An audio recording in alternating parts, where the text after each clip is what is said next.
All right, take two. Take two. Again. This is 2 weeks in a row we fucked something up. Dude, my mic stand fucking attacked me. Yeah, I know. Well, got a special treat for us today. yeah. It was a short week, so it wasn't a bad week. That's good. I don't care about your week right now. I'm caring about this alcohol. Right. I'll care about your week in a little bit. All right. So tonight we got, and I am dreading this shit, but I picked You up. did it. I know. Because if I suffer, you suffer. We've got to suffer together. It's what this is about, is friendship. Yeah. This is Hypnotic, H-P-N-O-T-I-Q liqueur, a refreshing blend of premium French vodka, exotic fruit juices, and a touch of cognac. Product of France, imported, but only 17% alcohol by volume. It's bitch booze, man. Ugh.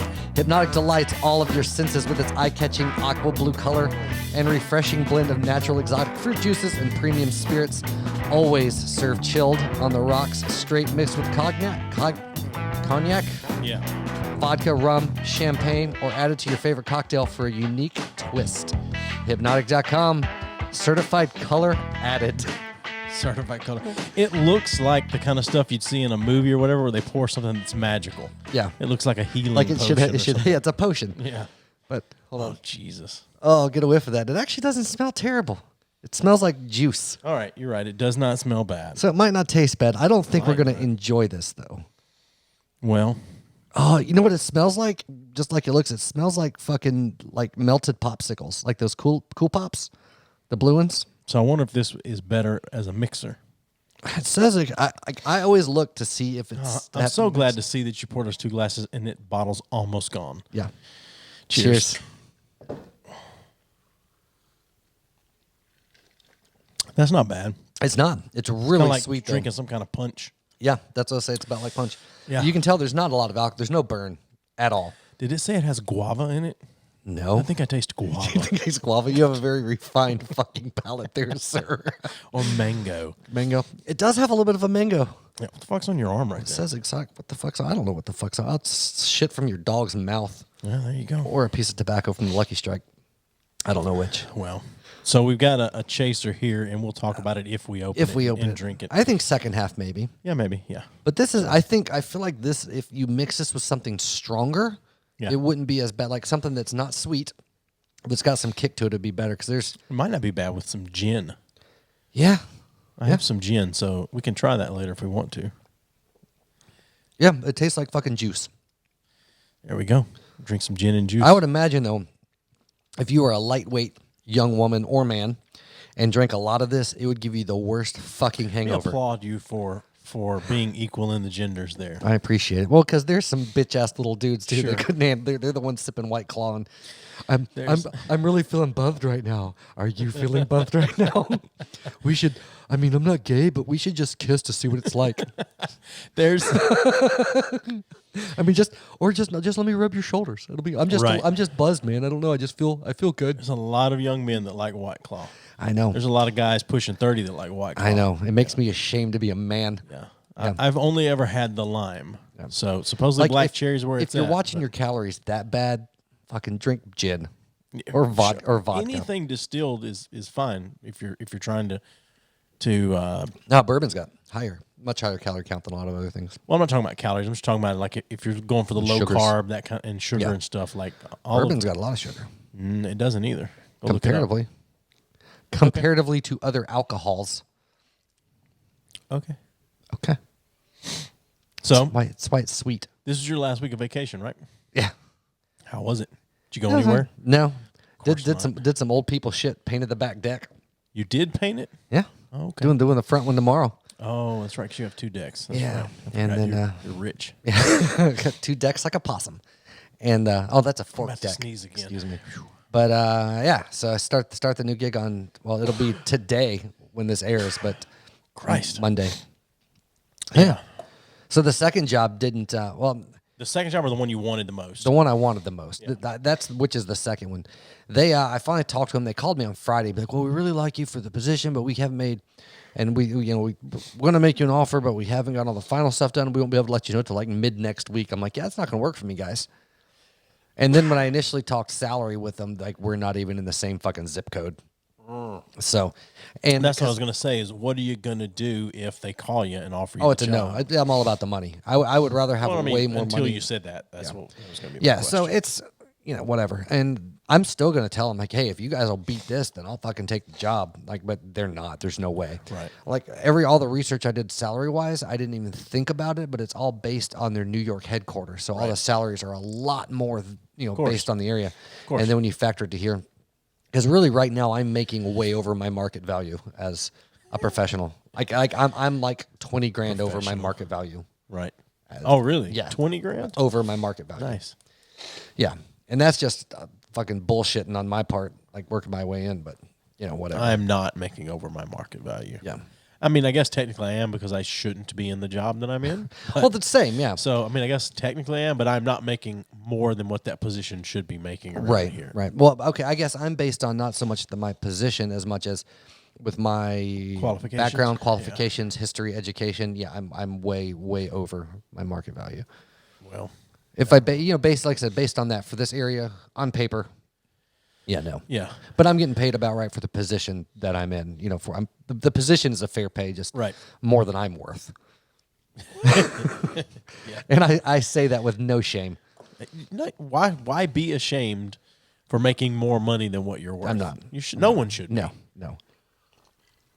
If you lied to get into the job, that'd be different. You should maybe lied. be a little ashamed of lying about it, but even that, If it works out to you, the only time you should be ashamed by lying is if you get caught doing it. I mean, I could see that. Yeah, I can get on board with that probably when it comes to the job market for sure. But yeah, still, it's like what if you screwed someone else out of that job that was more qualified? I don't fucking care. Or a minority. It's not my choice. They offered me the job. Sure, I understand, but you lied. I didn't lie. Screwed somebody. You just said you lied. Just a minute I just ago.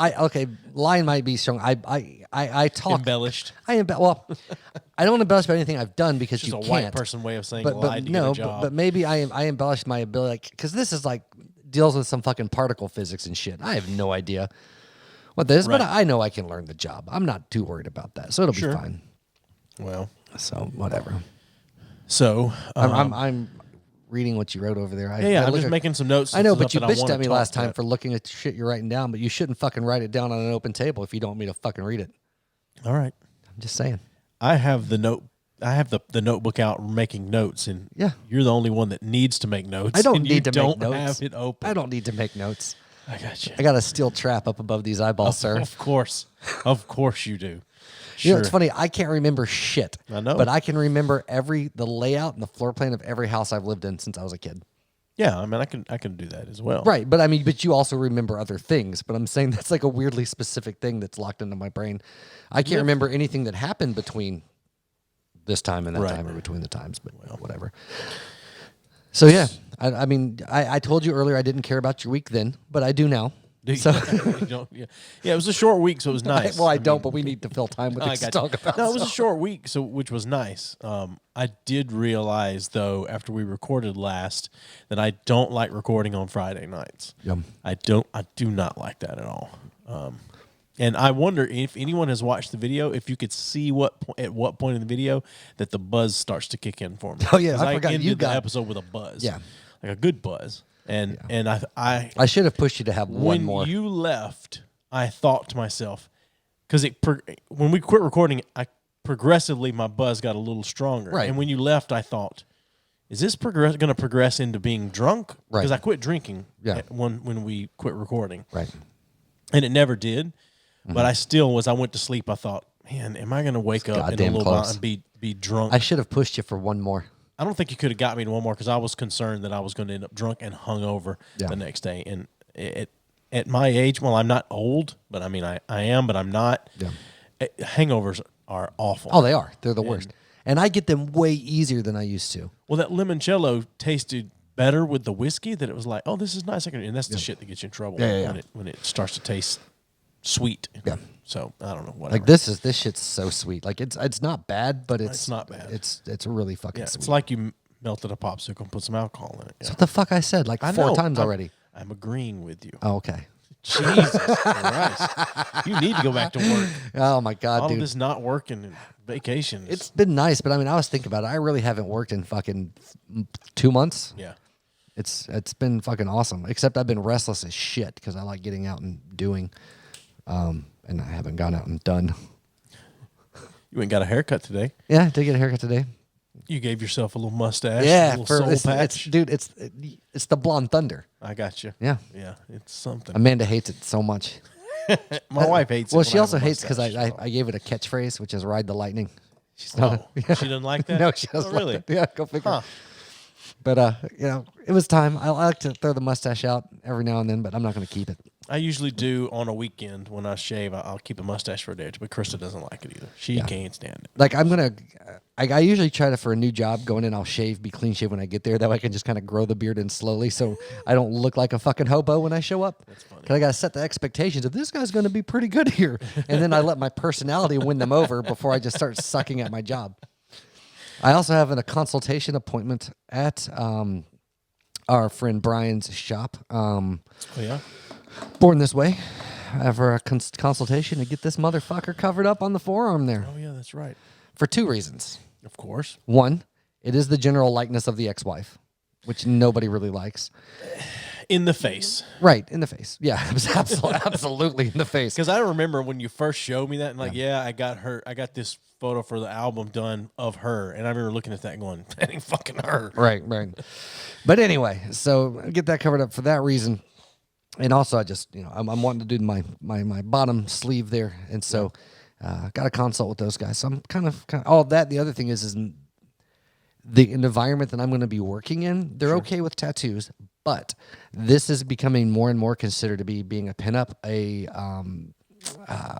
Not safe for work. Yeah, and that's so because pornography. Yeah, not even pornography, but just some people could take offense to the sexuality of it. Sure. Objectifying or whatever. So sure.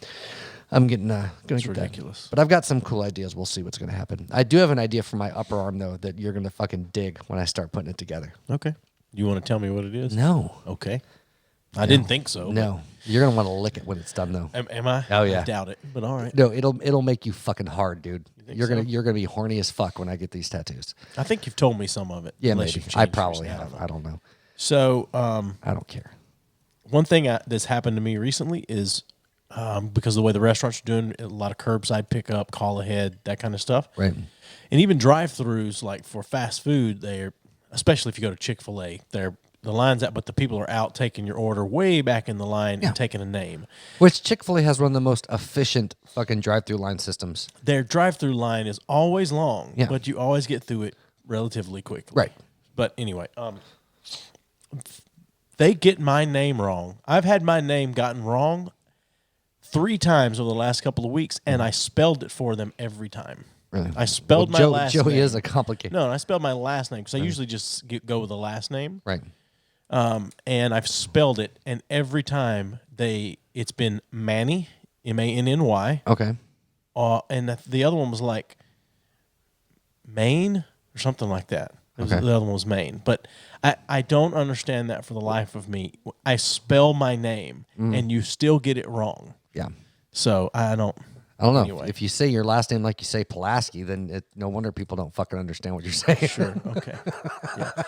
But in the area we live, my last name is a very well-known last name. Everyone knows that last name. No, they don't know. It's your last name. No, they don't know it's not my last name, but it's not like a new last name. I misunderstood. It's not a new last name, idiot. Jesus Christ. You're welcome. Yeah. I'm pushing them buttons today. So, SpaceX. Yeah, SpaceX. So there's a launch today. There was. It And was. you missed it. I watched right after the launch, and I went back and watched the video, but I didn't get to actually watch the launch live. I missed it by like 10 minutes. Yeah. Because I was helping my kid do fucking job applications and shit. 10 minutes in, they were already 27,000 kilometers an hour. Yeah. Yeah. But they weren't on the moon yet, god damn it. They're not going to the moon, so. No, they're going, and if nobody can see, I'm doing air quotes, the International Space Station. Right. Well, this is a big space theater. I tweeted out that flat earthers are losing their fucking mind because you could see the Earth. Well, no, and the curvature. They're using a fisheye lens. Of course. Or actually, it's not even. It's the top of the dome. Yeah, that's what it is. Yeah. Anyway, it's the whole time. Did you see stars, Joey? Did you see stars? Right. The whole time I was watching it, I kept thinking it's been 9 years since the U.S. has sent anyone to the International Space Station.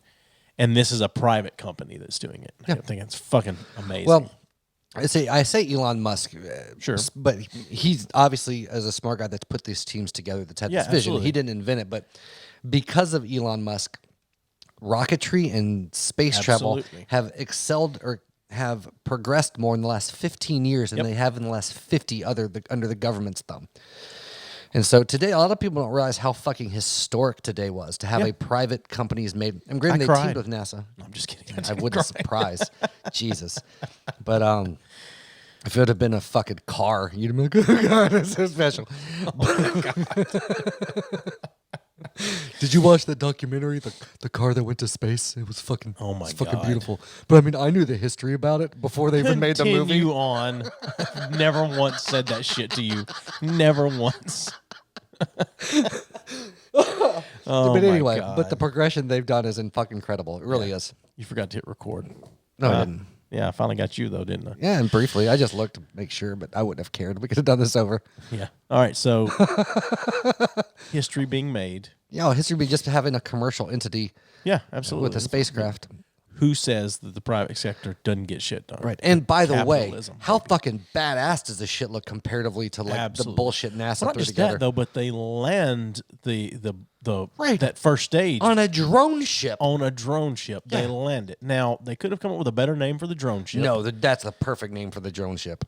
Of Course I Still Love You. Yes, that's a great fucking name. Okay, how is it not a great name? How is it a great name? Because it's tongue in cheek. Okay, it's like welcoming somebody that's been out of your life back into your life. So what my thought was, where does that come from? And while he's with his team or whatever, they're trying to design this drone ship. Yeah. His wife is bitching at him for spending too much time at the office. And she's like, you don't even love me anymore. He's like, of course I still love you. And that's what he named it. Possibly. It's kind of a fuck you to her. I just assumed they were all fucking smoking weed. And somebody was like, dude, if you're bringing it back, it's like bringing back a girlfriend. You can say, of course I still love that. That's where I imagine that came from. But yeah, but they can launch that shit. No, I get it. It is tongue in cheek. I still think there are cooler names out there. Maybe. What would you have named it? Fuck you, NASA. Well, they're working with NASA, so they really can't quite. Did you watch, the live stream? Yep. The announcers are on there. They had the younger dude from NASA and the girl from SpaceX. Yep. I wanted to punch her in her goddamn throat the whole time. She was the worst. Yeah, I mean, it wasn't the commentary wasn't that interesting. Well, the guy, the younger guy that had the beard, bald head, you could tell he was at least knowledgeable about the shit that he was saying, and the girl was just there for, I don't know why she was there, but like the stuff she was like, oh, here's the view off the side of whatever, and then you hear him mumble, he goes, oh, I'm sorry, that was my bad. It's the International Space Station. I'm like, how the fuck do you not know which camera's coming from what? You have a fucking prompter you're reading off of. So are you going to watch the docking tomorrow? If I can, yeah. Okay. Yep, that's the plan. And I'm honestly, like, as much as I love a good shit show, like, I want to see it go well. Well, I did think at one point when they were fixing to separate that first stage, I thought, what if this is that point in history where our generation sees the shit happen like the way the Challenger was? Right. And we remember this forever and talk about it forever. Well, we were alive when the Challenger happened. We were alive, but we weren't watching it on TV the same way we were watching this. Yeah, I guess so. Like, I remember it happening. I remember seeing it on TV, but I didn't understand what that meant. Right. Yeah, I guess so. I don't know. Anyway. Yep. So, well, go ahead. Nothing. I had something that was super fucked up and hilarious, and then it derailed as soon as I opened my mouth, and I lost it. So, don't fucking judge me. If you only knew how often I judge you. Oh, I know. I know how often you judge me. I'm a judgmental son of a bitch. You are. I know you think you're better than me, you fucking cock. In some areas, sure. Why would I deny that? In winning arguments on this podcast, God damn it. But it's because you always shoot yourself in the foot. I do, because I get emotionally invested in these discussions. Sure. I really don't. I just get riled up easy.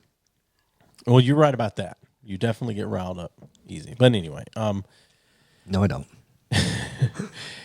So, anything else special happened lately? Special? Yeah. Special to you?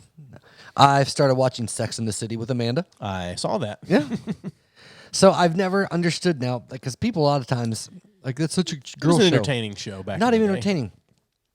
If your girlfriend, significant other back in the day wanted to watch this show, a lot of guys were like really Like, I'm not watching that chick. It's like I watched it because there's lots of nudity. There's nudity and there's girls fucking talking dirty and saying fuck a lot. Like, if you're into that shit, it's a great show. Plots or whatever. Yeah. But, pretty girls talking dirty, seeing tits. It's, it's, I don't know why guys were so against watching this show. I don't either. Now, my brother has sworn that I was super into Sex and the City back in the day. I don't remember that. He might be confusing that with fucking Friends. I mean, which brother?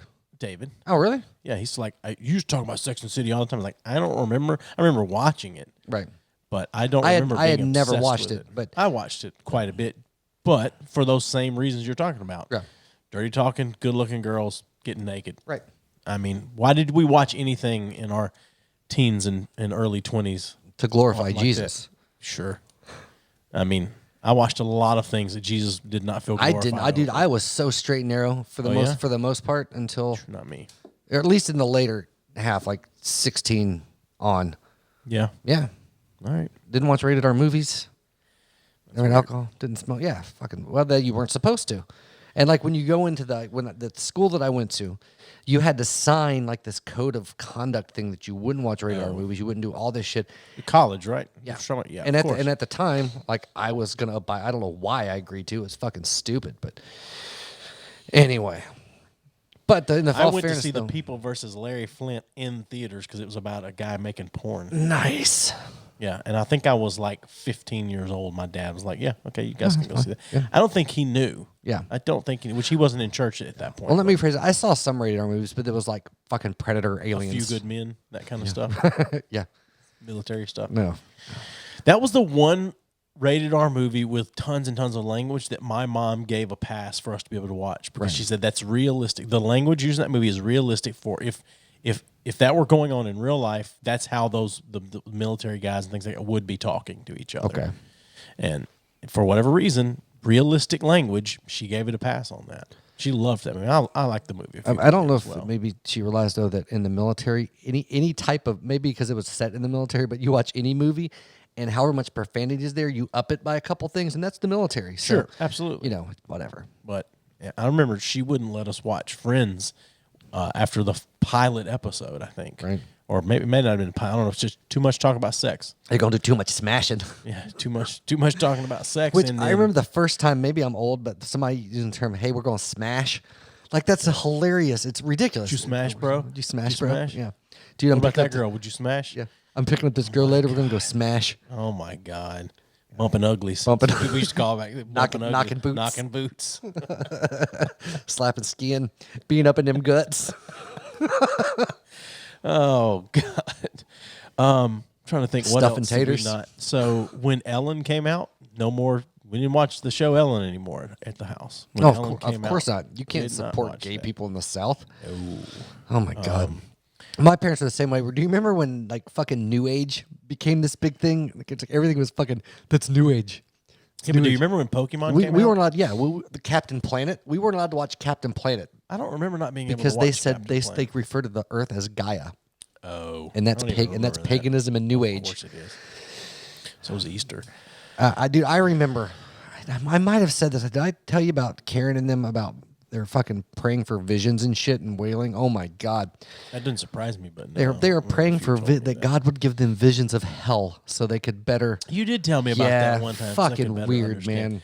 I'm have going such to a assume disdain. they never got those visions. Oh no, they said they because did. But I'm going to assume that they didn't actually get visions because I'm pretty sure it doesn't exist. No, because I'm pretty sure that if you could have visions of actual hell, don't know that you could come back from it. I think you're mental hospital the rest of your life at that point. Of the hell that's supposed to be, yeah. So, right, for sure. I feel like if they probably just had visions of like a good fucking S&M bar. is what those visions of hell were for them. The Blue Oyster. These guys, they had whips and they had leather and people were describing there was fucking cum everywhere. the guy in charge had a pointy tail. There was so much cum. So much cum. Yeah, I can remember some things like that back in the day. But yeah, you told me about that. Would you ever drink a cup of cum for any amount of money? There's an amount of money I would do it. I don't know what the amount of money is. I would like to say it's a large amount of money, but if you laid a suitcase down in front of me, it probably wouldn't take, wouldn't take nearly as much. It would I would get done like, ooh, and then flip through the money and it's just newspaper. Yeah, you have like a couple fives on top of each stack. No. I got at least see hundreds on each stack. I drank all that cum for some goddamn Wendy's coupons. Oh my god. Oh my Jesus. Oh yeah. Yeah. So, did you watch the community table read? No, not in its entirety. I watched parts of it, but I watched the actual episode and then turned on the table. Yeah, the no, I haven't. Zoom table read. I've been slacking in that regard. I could have done without Pedro Pascal, and I like him. Yeah, him losing his shit though was pretty funny. That was funny, but that's what kind of I don't like it when people break character like that. I hate it when Jimmy Fallon used to do it on Saturday Night Live all the time. Yeah, Pete Davidson does it on Saturday Night Live a lot now. I can't stand that. You get paid. You're supposed to be one of the best ones at this in the world, and you can't maintain your composure when Christopher Walken says, "I got to have more cowbell." Right. You can't. You have to turn away and laugh. Come on. That depends on the environment, though, because I mean the environment is Saturday Night Live. What you get paid to do as a professional, right? I know, I got that, but if you did it once every once in a while, I could give you half a pass. What I'm saying, like for the community table read, sure. Like that particular instance, he wasn't familiar with the script. He maybe read through it a couple times.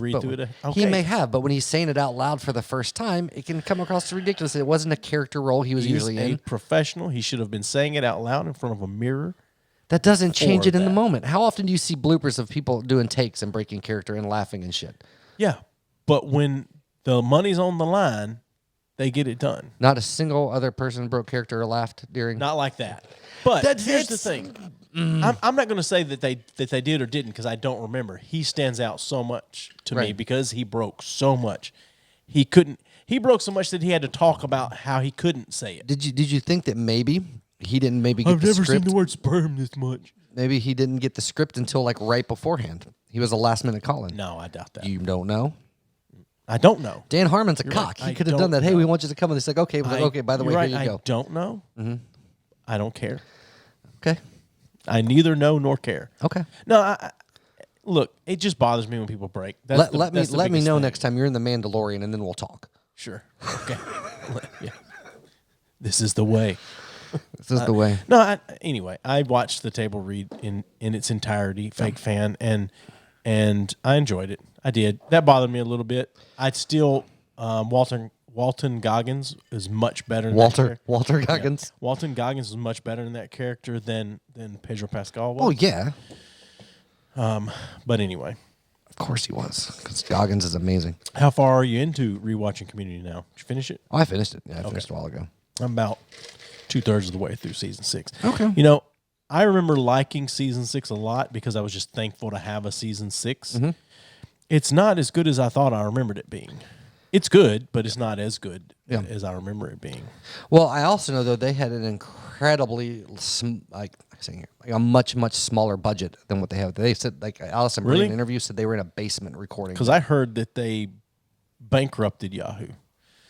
Right, but their budget, they said they were recording like in a basement and shit. Like Allison Brie did an interview with. They did a lot of stuff offset. They went to multiple sets. But I'm saying they're in their sets. Like the study room and stuff was like in the basement of one of their buildings. I just remember Joel McHale talking about. Maybe that was for season 5. I don't remember. I think that's what it was. Because that's what I'm going to say. I remember Joel McHale talking about season 5, seeing another show that was on the same lot, having all this stuff, and then they barely got craft surfaces. Yeah. There. Okay, so that's probably what I was thinking of season 5. I don't know. Whatever.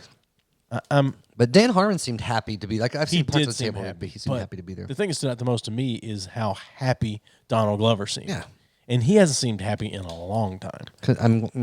But you know him so well. No, he just hasn't seemed happy. Every time I've seen him on anything, he hasn't seemed. Well, happy. He's a tormented artist. I'm sure he is. So he's a freaking genius. Yeah, I mean, and I don't know. That's not hard to live with. I mean, that's not easy to live with. It's not. So. You know what you should do to show your talent is make a fucking spreadsheet after all the things you don't like about the table read. How do you know I haven't already? I just forget about it entirely. Did you ever watch his show Atlanta that comes on? Nope. I don't know when the new season's coming on. It's good. I know. I've heard it's great, and I've been meaning to, and I never watched it. Oh, okay. So there's a lot of things though that I have plans on watching that I just haven't watched because I end up either rewatching shit I've already seen or I'm not in the mood for it. Like I'm really weird about having a list of shit. Like, oh, I want to watch this. I want to watch this. And then we'll sit down to watch a movie or TV or whatever. And I'm like, I don't feel like that. I don't feel like that right now. Like, I have a mood for whatever I I'm do in. that every once in a while. And I'm never in the mood for the shit that I've wanted to watch. So I watched The Equalizer 2 last night. how was that? It does exactly what it's supposed to do. Does it equalize? No. Okay. It equalizes 2. Yeah. Also. Yes, also. No, yeah, it's good for what it was meant to do. I mean, Yeah. The Equalizer 1 was pretty good. And 2 is good. I like Denzel. Denzel Washington in a movie like that. Pedro Pascal was in it. Yep. Did he break character? Yes. Okay. Yeah, they just kept it in. Okay. Yeah. Okay. Awesome. And then today, Krista and I watched The Invisible Man. Yeah. How was that? Decent movie. Doesn't live up to the hype. Okay. I had heard it hyped as a great thriller. Mm-hmm. It didn't live up to. It's easy to figure out. Right. And I actively try not to figure out movies because I don't like figuring things out like that. I will try not to think about who done it. Did you watch it during the daytime? I did. Well, that's your problem. Ambiance is half of the enjoyment of the movie. I didn't say I didn't enjoy it. I said I don't think it lived up to the hype. It's because you didn't watch it in the nighttime. It's because I figured it out like that. Like that. It's because the lights were on. If you'd have watched it, lights weren't on. if you'd have watched it in the dark, I turned all the lights out. it was daytime No, out. it was. I'm It just was saying. daytime, I'm yeah. just saying. Yeah. If you'd have watched it at night, you wouldn't have figured it out so fast. Maybe that's because how it works for because you and your that's simple science. mind. I'm a tormented artist. Do you ever, when you're trying to pick out shit to watch, like if you guys are going to eat in front of the TV or whatever, Yep. do you ever have a hard time? Like for me, I can't start eating until I fucking picked out what I want to watch because I don't feel like I can settle in first. So if I'm having a hard time deciding, I will sit for fucking 20 minutes with food in my lap until I find what I'm going to watch. We've usually decided before we ever sit down with the food, like, Okay. hey, do you want to watch such and such while we eat? Yeah, that sounds good. And then fix our plate of food and sit down and hit play. gotcha. That's usually how it works because there's a handful of things that Krista and I both watch. Yeah. We typically watch those things together. And so we've already decided ahead of time. That's fair. So, We don't always know. Sometimes it'll be a last minute. Hey, let's eat in front of the TV. yeah. And I don't know. So you had a tweet the other day about Takamine guitars, or Yeah. Takamine, however you want to pronounce Yep. it. And I, honest to God, thought you misspelled Tok, T-O-K, like the app TikTok at first. And I was like, what do you mean? It's because off, it's spelled wrong. It's because you have a simple mind. It's because I'm tormented with Okay. too many other artistic things. No, I read it as talk like TikTok. And then I realized what you're talking about because Right. I scrolled up to see what you were commenting on. But anyway, that's just whatever. That was just that was just a shameless attention grab for a reply. That's all that You comment got it. was. You Yeah, I got know. it. But you can't parlay that into anything else. I might. So far. So far. So far. Well, Or you're lying to me. no. You know I have this weird fucking thing about what I view as spam on social media from accounts. Because I've dealt with it so fucking long. I'm about at the point of spam. Like I'm getting to that point. Not spamming something, but like kind of in somewhat of a context. I But mean, I've thrown it out there. What's it going to take to get Bert Kreischer to call into the podcast? It just outright threw it out. That's a little different because you're not going on to his threads and making that's different. But like just because you can say whatever for your post, like I that's fine. I just meant as far as spamming like one of their comment threads or tweet threads or whatever. I got you. It's different, but because one of the things that pisses me off, and I know it's not the same caliber, but I put them all in the same ballpark, is like if you're on Instagram and some fucking musician, whatever, makes a post, you scroll down the comments, there's going to be a handful of like, yo, check out my dope shit, and a link to it, or hey, you want more views? And they like, why are you spamming people's That's comments? spamming dude? for sure. Right. But saying, hey, I'm a big fan, I'd like to have you on the podcast sometime is not spamming. No, because you'll see also the same. You'll see guys like, oh, my uncle loves you. If you could just write me back and say hello. Still not the same thing as what I just said. It's similar because you're asking for shit and without a context for asking. Like, yeah, you put the context out. Hey, I'm a big fan.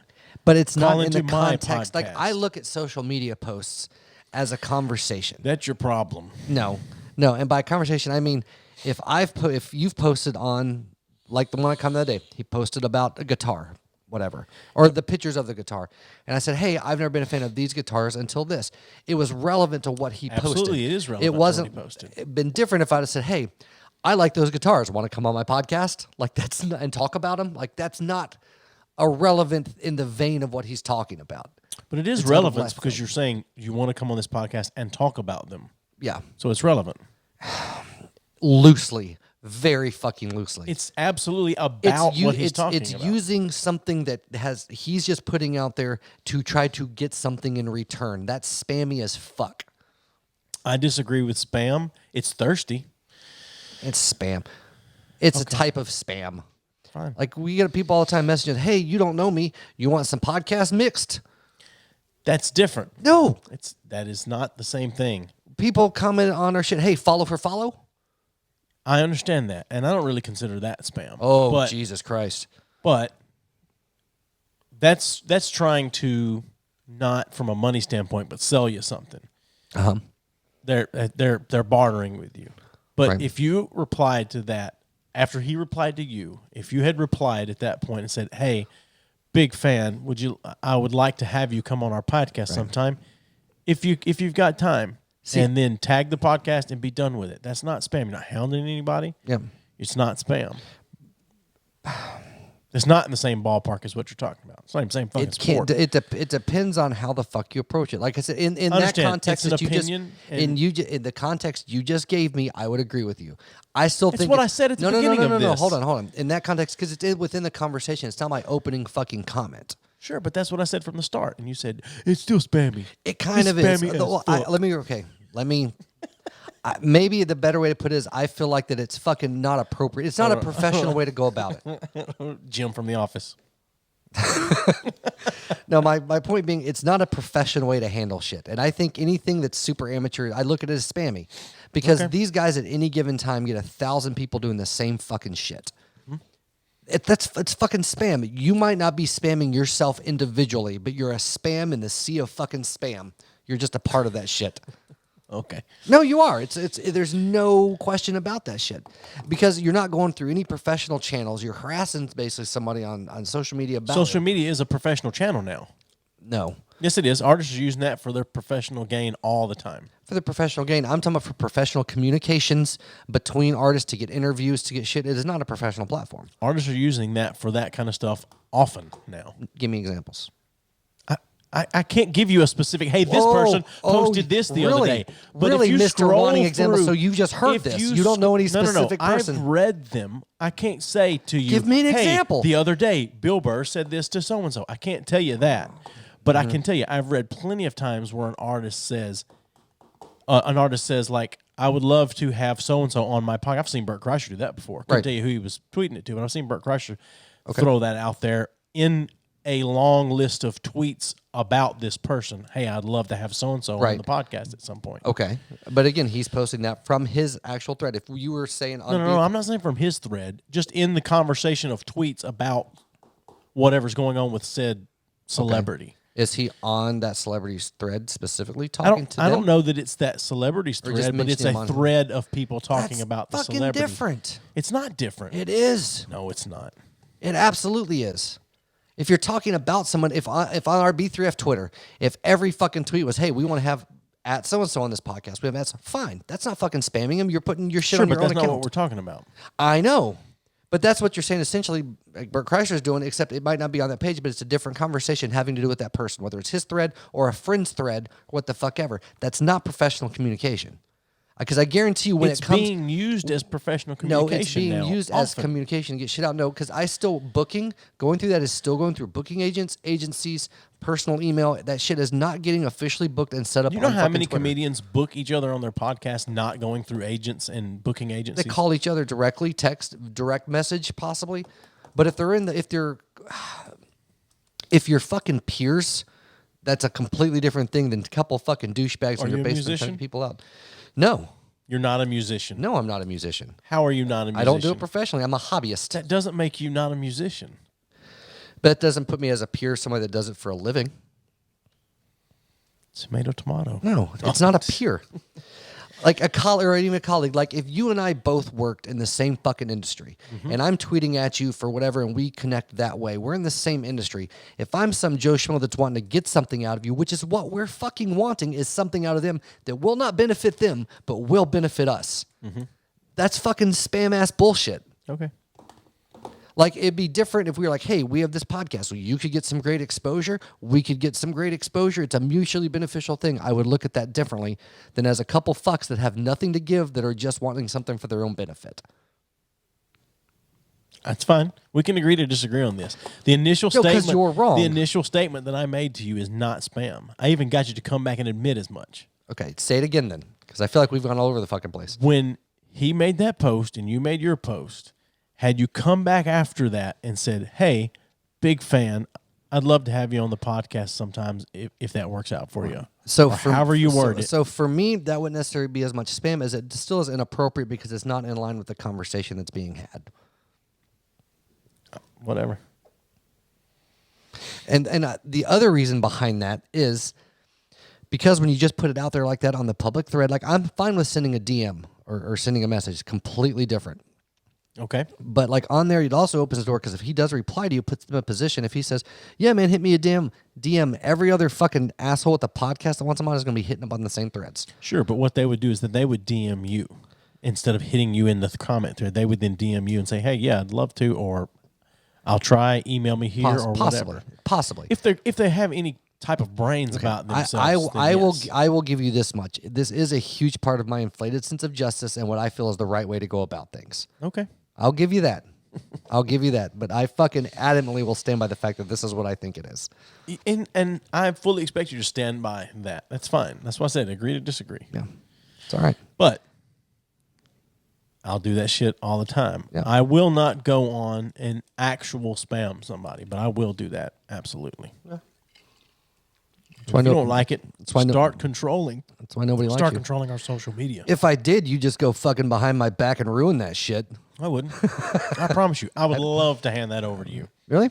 Absolutely. I hate doing social media. Yeah, this shows. I don't mind scrolling through and hitting the little like button. Yeah. Don't say me it shows. I post every day. Every day. Yeah. We throw out some mediocre content. I'll give you that sometimes. It's always clips or things from us. It's always clips or photos from us. So, I mean, yeah, it's mediocre content. Yeah, for sure. I'm just saying, if you really tried, you could probably do a better job. That's probably all I'm could. saying. Or am I breaking all the dishes when I do the dishes so that you'll eventually tell me not to do the dishes?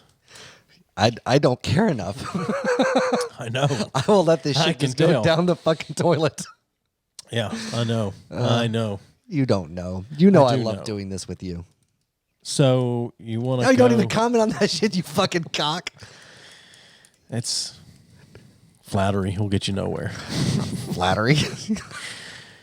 Yeah, that's fine. I love doing this as well. Thanks. Yeah. All right. You want to take a break and come back? You want to take a break? Yeah, fuck you, sure. You're 42 minutes in. Let's take a.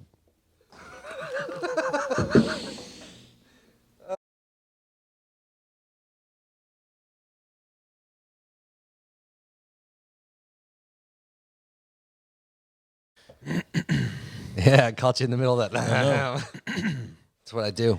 And we're back. Yeah. So I don't know. I know we don't have anything really pulled up in front of us, but you know, just for funsies.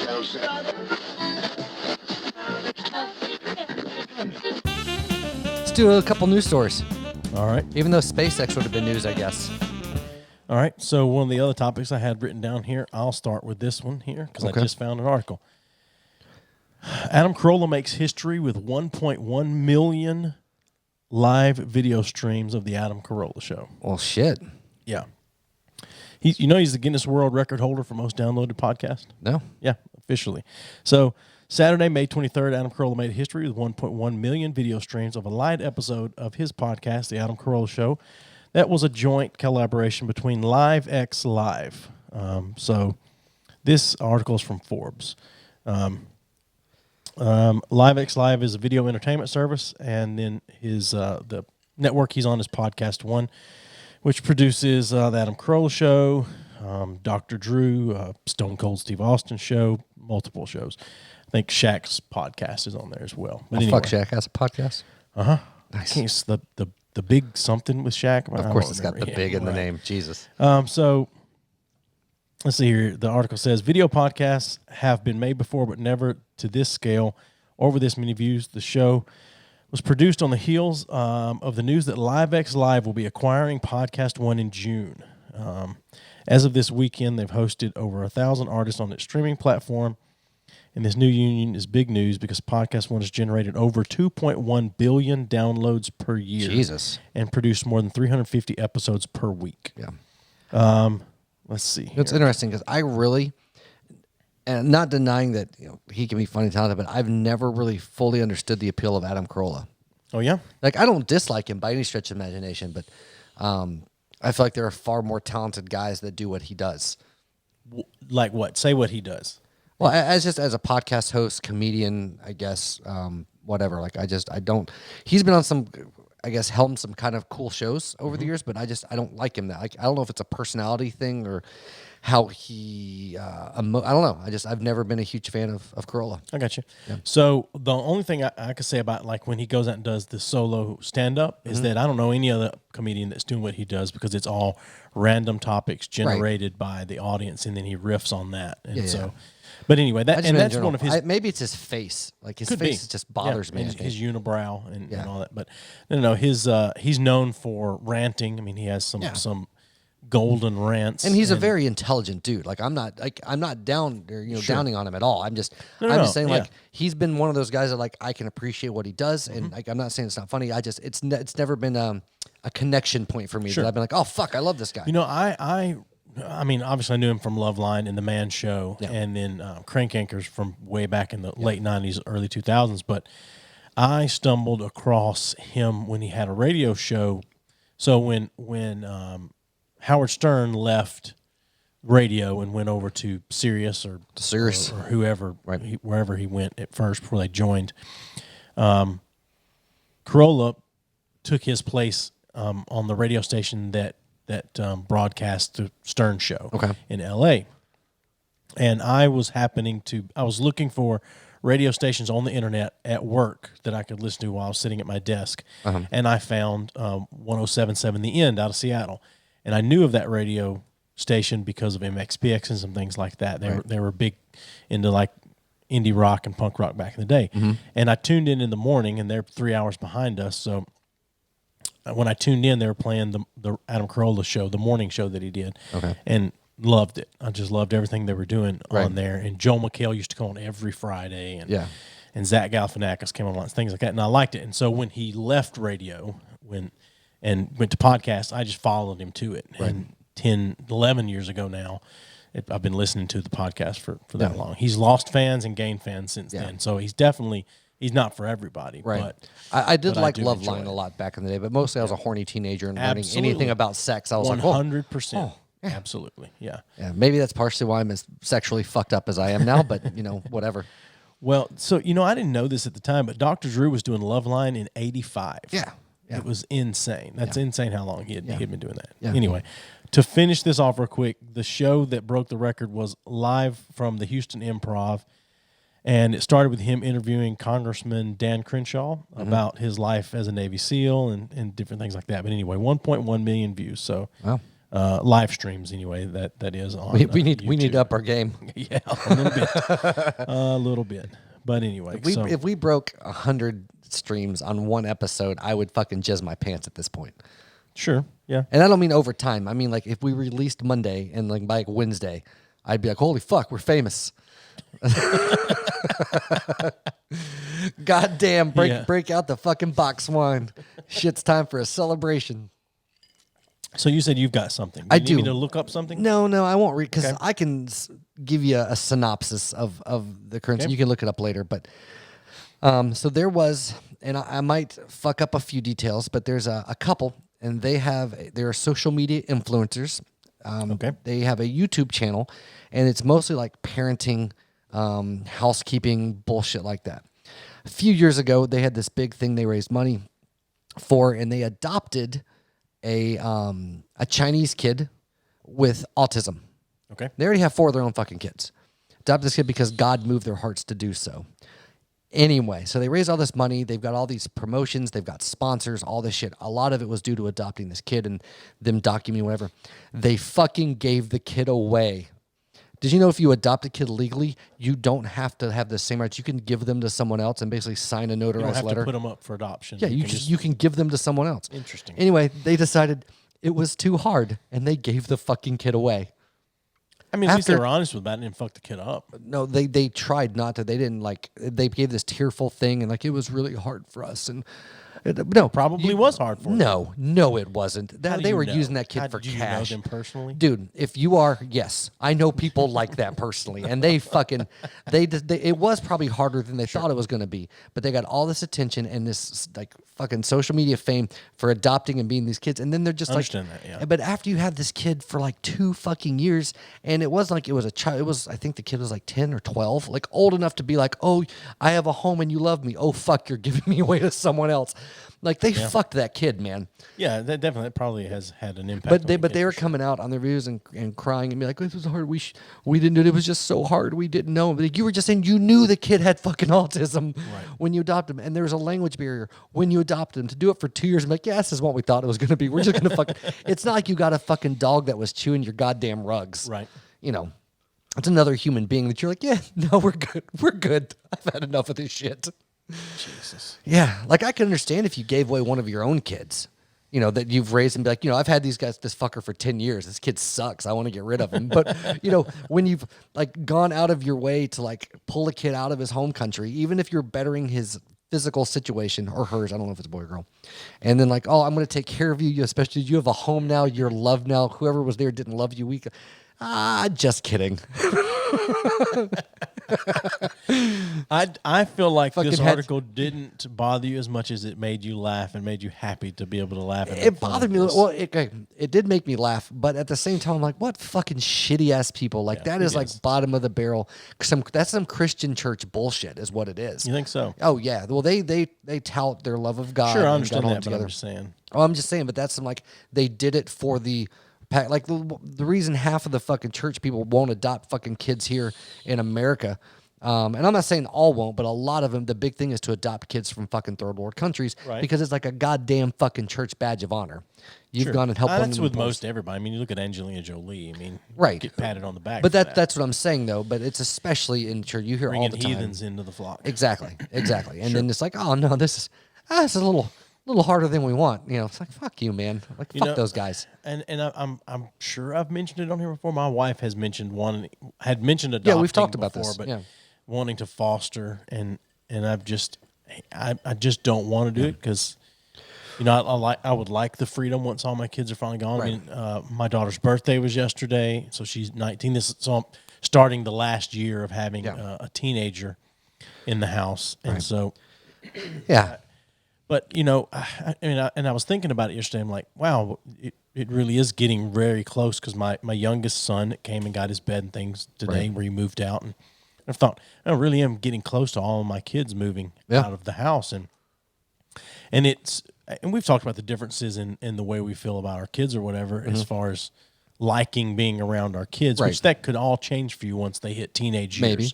Could, you know, you just kind of depends on their personality and I enjoy hanging out with Eli more than I did, but but he's also almost 17. Yeah, right. So you can have completely different conversations. He gets the jokes and things like that. For the most part. Yeah. So, but I'm almost at the point where she could talk me into fostering some kids to have kids around again, just because I would go back right now. If you told me that I could go back to when my kids were young and do it all over again, but I had to do everything exactly the same, I think I would go back and do it. Why? To have the time with them again. I do. I think I would, honestly. But I think... Okay. I think that you're... And I might word this correctly, Captain Hair Splitter, but hear what I'm saying contextually behind it. Right. But I think you place a lot more of your own personal identity into your children than I do. Explain. In other words, like you look at part of who you are, like you said, that put that time back in and have that time over again, because a big part of who you are is tied into that time with your kids. Because you've had kids in the house for forever, and you're at a point where you're getting rid of the kids where you can literally go and explore individuality again and be away from that. And I'm not saying you're not looking forward to that, but the fact that you would possibly choose to go back and do all that shit again is essentially saying that is how like you kind of express yourself and identify yourself as a fucking person. No, so the reason I would like to go back and do it again is just to have the time with them again. Right. And it's But why not be happy with the time you had? Not that you're not, but I'm saying, but to be able to like, fuck yes, I'm over with that phase, onto the fucking new phase. Because if I have to go back and do it again, then I'm not going to know what this feeling is right now until I get to this point again. See what I'm saying? So I'm not going to have to wrestle with that feeling. It'll be like I've never had this feeling before, and then I'll get to it and have it again. What feeling are you having right now? I'm talking about if I go back and start over with them, I will not go back and know this feeling of my kids are fixing to be out of the house and I get to have some more freedom anyway. I have pretty much all the freedom Then I you're want. violating the rules of time travel. I didn't say time travel. I didn't say time travel. I never said go back in time. Go back. Start over. Oh, Okay. If I could go back and start over, like none of this ever happened, I think I would do that. Okay. Now, I don't know what I would do if someone sat down and was like, push this button. It's like none of this ever happened. Okay. You can go back. I don't know what I would do. Gotcha. I don't know. But I have the feelings here and there where it's like, man, I would love to go back and start over and do this again, even if I had to do it exactly the same. Really? And not have everything I've learned through the process. Have to go do everything's exactly the same. I get to hear. We're 44 episodes into this podcast again at this point. I might do it. I might do it. You're fucking crazy.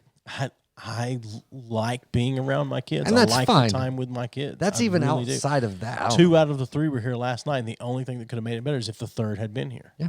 I enjoy being around my kids. And that's fine. Like, I understand that, but I don't know why you'd want to fucking go and relive through all that shit when you have an entire life of freedom ahead of you to do whatever the fuck you want. I understand that. Yeah. But no tied down. I don't think you're going to know what to do with yourself when all the kids are out of the house. Maybe not. Yeah. Because Krista and I don't like she's more of a homebody and I'm more of I need to get out of the house. Yeah. Like I will grocery shop both days of the weekend just to be able to get out of the house. Right. Like, so, I mean, yeah, I don't know what it's going to be like. Well, you can start. But she also doesn't mind if I go out and go to a bar or something. So you can start another family in another state and do it all the fuck over again. And I'll still have come so home. much time. I can start another podcast, actually be successful at it. Have a fucking co-host do that none does of the something work. Yeah, right. Yeah. I do some of the work. I didn't say you do none of it. I said I could start a new one and I would have to do none of the work. Okay. Yeah. But the implications there, the implications. Sure. Okay. No, I just, like, I know you love your kids, but if you could snap your fingers and you don't have kids anymore, you would. Absolutely. And I don't understand that. Yeah. And I feel like it's because I value selfishly my doing what the fuck I want to do more than I value having kids. I value my individuality more than I value. So if you could give your kids away right now, would you? No. So what's the difference? Because one, they would never have existed. And so there's no moral obligation in my mind to take care of them and to be a decent father and raise them to be decent human beings. All right. Because see, I've created these beings. Sure. And now I have an obligation to not let them fucking be the same shitty people that walk around on the street. Like my goal. If you could give up all paternal rights right now, not have to deal with it anymore, not have to pay child support, not have to do anything, I wouldn't do would you? Would you? Okay. No. All right. Because I care about them. Like, I want them to be good. Like, I have them now. I made my bed. I got to lie in it. I've got to fucking, do what I've got to do. But if I could, like, snap my fingers and none of it ever happened, oh, fuck yes, I would. I'd be fucking. Let me ask you this. Do you like who you are as a person? No. You don't? No. Really? No. I'm not saying do you like yourself, but do you like who you are as a person? If you had to hang out with you, would you hang out with you? Oh, God, no. Oh, God, no. I mean, we get pretty close to it. Fairly close to it. Yeah. But anyway. No. Okay. I am an unbearable motherfucker. You know this. Sometimes, yes. You are. Sometimes you are. And I am too. I get it. Yeah, absolutely you are. So, okay. Yeah. All right. Well, that's good. If we're being honest about this shit. Oh, my God. I don't know how Amanda fucking puts up with me. I mean, think about it. Could you imagine being married to my ass? No, because we talked years ago about, if at a time when you were single, like if something had ever happened, if we would spend a ton of time together moving together, and our thoughts were like, no, we'd probably live close to each other, but we wouldn't live together. No. I don't know that we could, we would kill each other or kill ourselves. Right. Both, baby. Yeah. We do the arm, like the wedding toast thing. We'd both have the pistol, wrap the arms. And it'd be beautiful. Yeah. It No, would be you know something. what? I say it, but there are parts about myself I think are fucking awesome. Like, because we both have this, like, I have this super pretentious fucking, like, unreasonable amount of fucking piousness about me that I think I'm better, whatever. But on the exact other side of that coin, there's that crippling insecurity and depression and just self-loathing. Like it's this both in a package, you know? Yeah. Yeah. Yeah. Well, but you're the same way. Maybe not to the degree I am, in a different way, but I mean, just in the sense of like holding certain parts of yourself to very high esteem and then having super self-loathing on the other side. Do you hold yourself to a much higher standard than everyone else? For most things, yes. Yeah, I think I do too. Absolutely. Like I'll give people a pass on stuff that I will not give myself a pass for on. sure. I am way harder on myself than most people. Yeah. Yeah, and I've Especially had when I I've had Krista masturbate. tell me before, she's like that feels when we have to deal with that, and I'm like, it's fine if you do that. I can't do that though. Like I won't be able to, and she feels like that feels as though very condescending. Like it comes across as condescending to whoever else. I always got called condescending, not by Amanda, but by other people when I would try to explain something because I knew they weren't listening or understanding what I was trying to say, right? And so I would slow down and speak clearly. And they're like, you don't have to condescend. I was like, I'm not. You weren't understanding what I'm trying to say, so I'm trying to explain it in a different way. Like, well, it's your tone. I'm like, my tone. Yeah, tone, that's a big one too. But I'm not using verbiage that distinguishes you as less than me. I'm just listen to my words, not my tone. Yeah. But not even the tone. I don't feel like No, but I've heard people use a tone before, and I'm like, man, they're saying the right stuff, but Jesus Christ, they just tone it down just a touch. Maybe. I know I have a rough tone at times. Yeah. I don't know. So, did you have something else you're about to say? No, go ahead. I have another article about something else, but we can wait on that. Go ahead. Go do the article. No, because I feel like you're never going to remember. No, I will remember, but it's going to tangent way the fuck off. So if you got something, go ahead. All right, this is from Apartment Therapy. You're an adult. It's time to kick these 6 things out of your bedroom. Oh, fucking shit. These are, dude, I'm going to go ahead and say this is why you pick these articles make me more angry than almost any other type of article. Number 1, a pallet bed. Okay. Yes, they're a slight upgrade from a mattress straight on the floor, but DIY pallet beds are no substitute for the real thing.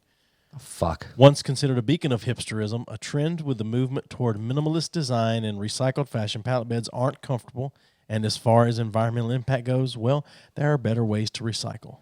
I'm not going to read the rest of that. But okay. Anyway. First of all, I don't like pallet beds. I don't give a fuck. But it's no different than having, depending on the type of mattress, on a fucking slat bed. Comfort is stupid, like as far as their comparison there. Sure. Number 2, it's goddamn the pallets are already fucking made. You're not getting pallets made specifically for your fucking bed. So it's a great way to recycle. God damn it, you pretentious fucks. So they do go on at the end of this to say, this doesn't mean pallets can't make great DIYs, though. If you have a little balcony space, try repurposing they're just saying them to create a vertical planter. If you're a grown adult, you shouldn't have a pallet bed. That's a child thing, whatever. Well, at least you own a goddamn bed. Sure. Yeah. I had to talk my son into taking his bed frame with him. Wow. But anyway, regardless. Next thing, dead or dying plants. We get it. It's hard to keep plants alive. But if you passed your egg parenting assignment for health class in middle school, you can pass this too. Neglecting plants at home doesn't just look bad. It's disrespectful to an organism that just wants to be happy. Jesus Christ. Like, I would agree with that until that line. Fuck them. If your greenery is dying left and right, it might be a sign that you just haven't found the right plant for your bedroom. It's better than having fucking cats laying dead everywhere. That's true. I think it's true, but these people may not. Right. These people don't think it's any different. If your bedroom doesn't get much natural light, for example, consider investing in a Chinese evergreen or a spider plant, both of which are low maintenance and can tolerate low light. Or why not just not have plants? Yeah.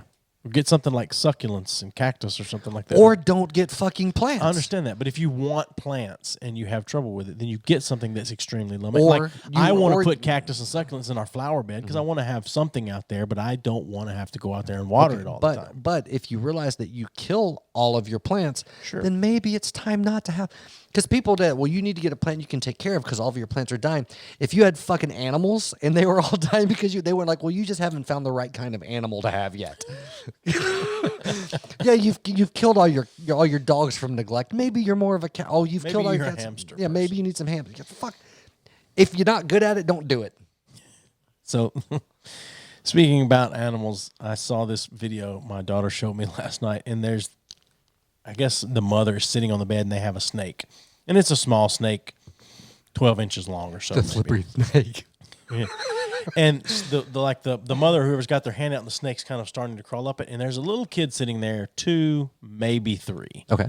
Watching the snake, and then all of a sudden that kid grabs the snake's tail and just goes, ah!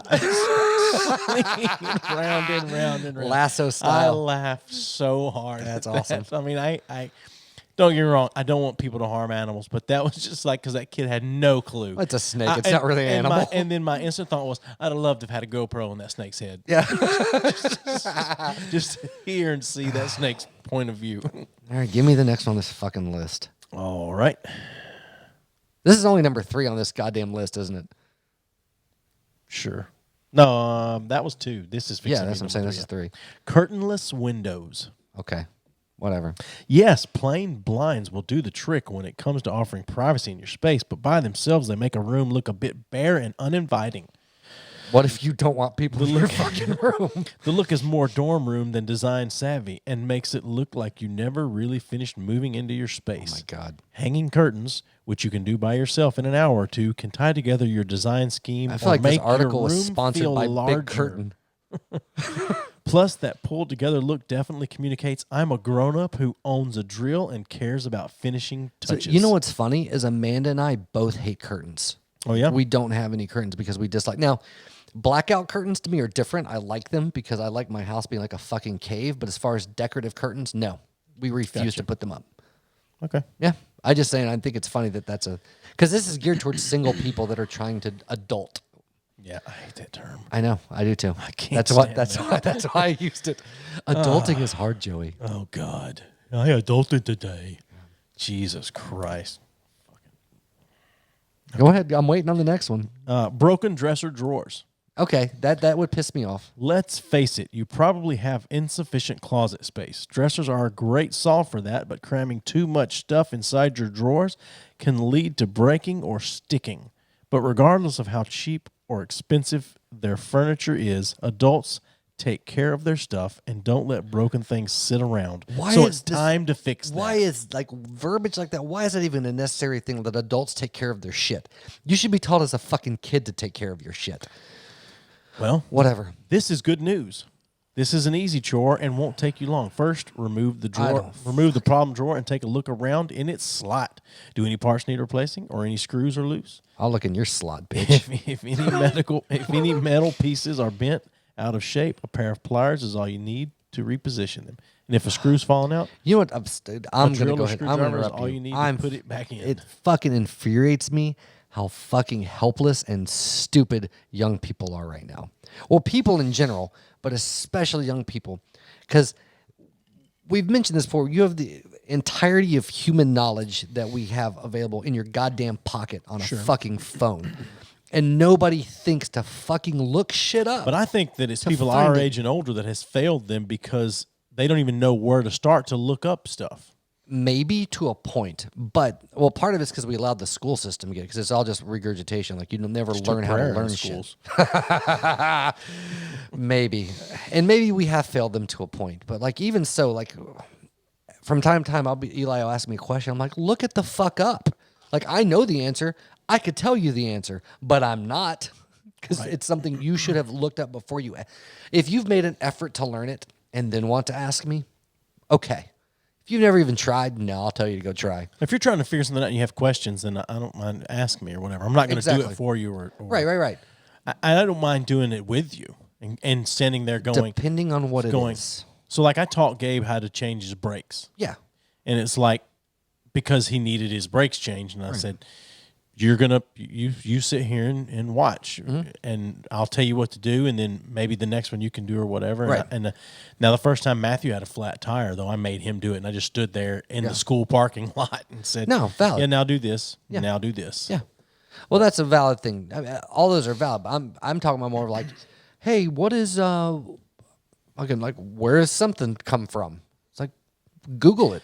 So, one thing I've noticed, though, is that people younger than us, but especially people younger than 25, there's no curiosity to that kind of thing. Yeah. So, like changing the brakes on the vehicle, I learned to do that myself because I needed the brakes changed, and I just said, fuck it, I'm going to figure it out. And I went and took it apart and then got the material, like got the brakes and things like that, and then re-put it back together to figure out what does what and how it works. And then you learn, oh shit, you got to bleed your brake line. And see, prior to YouTube for cars, I always got like the Hayes manuals or the Haynes manuals. Haynes manuals, I always had one for my car.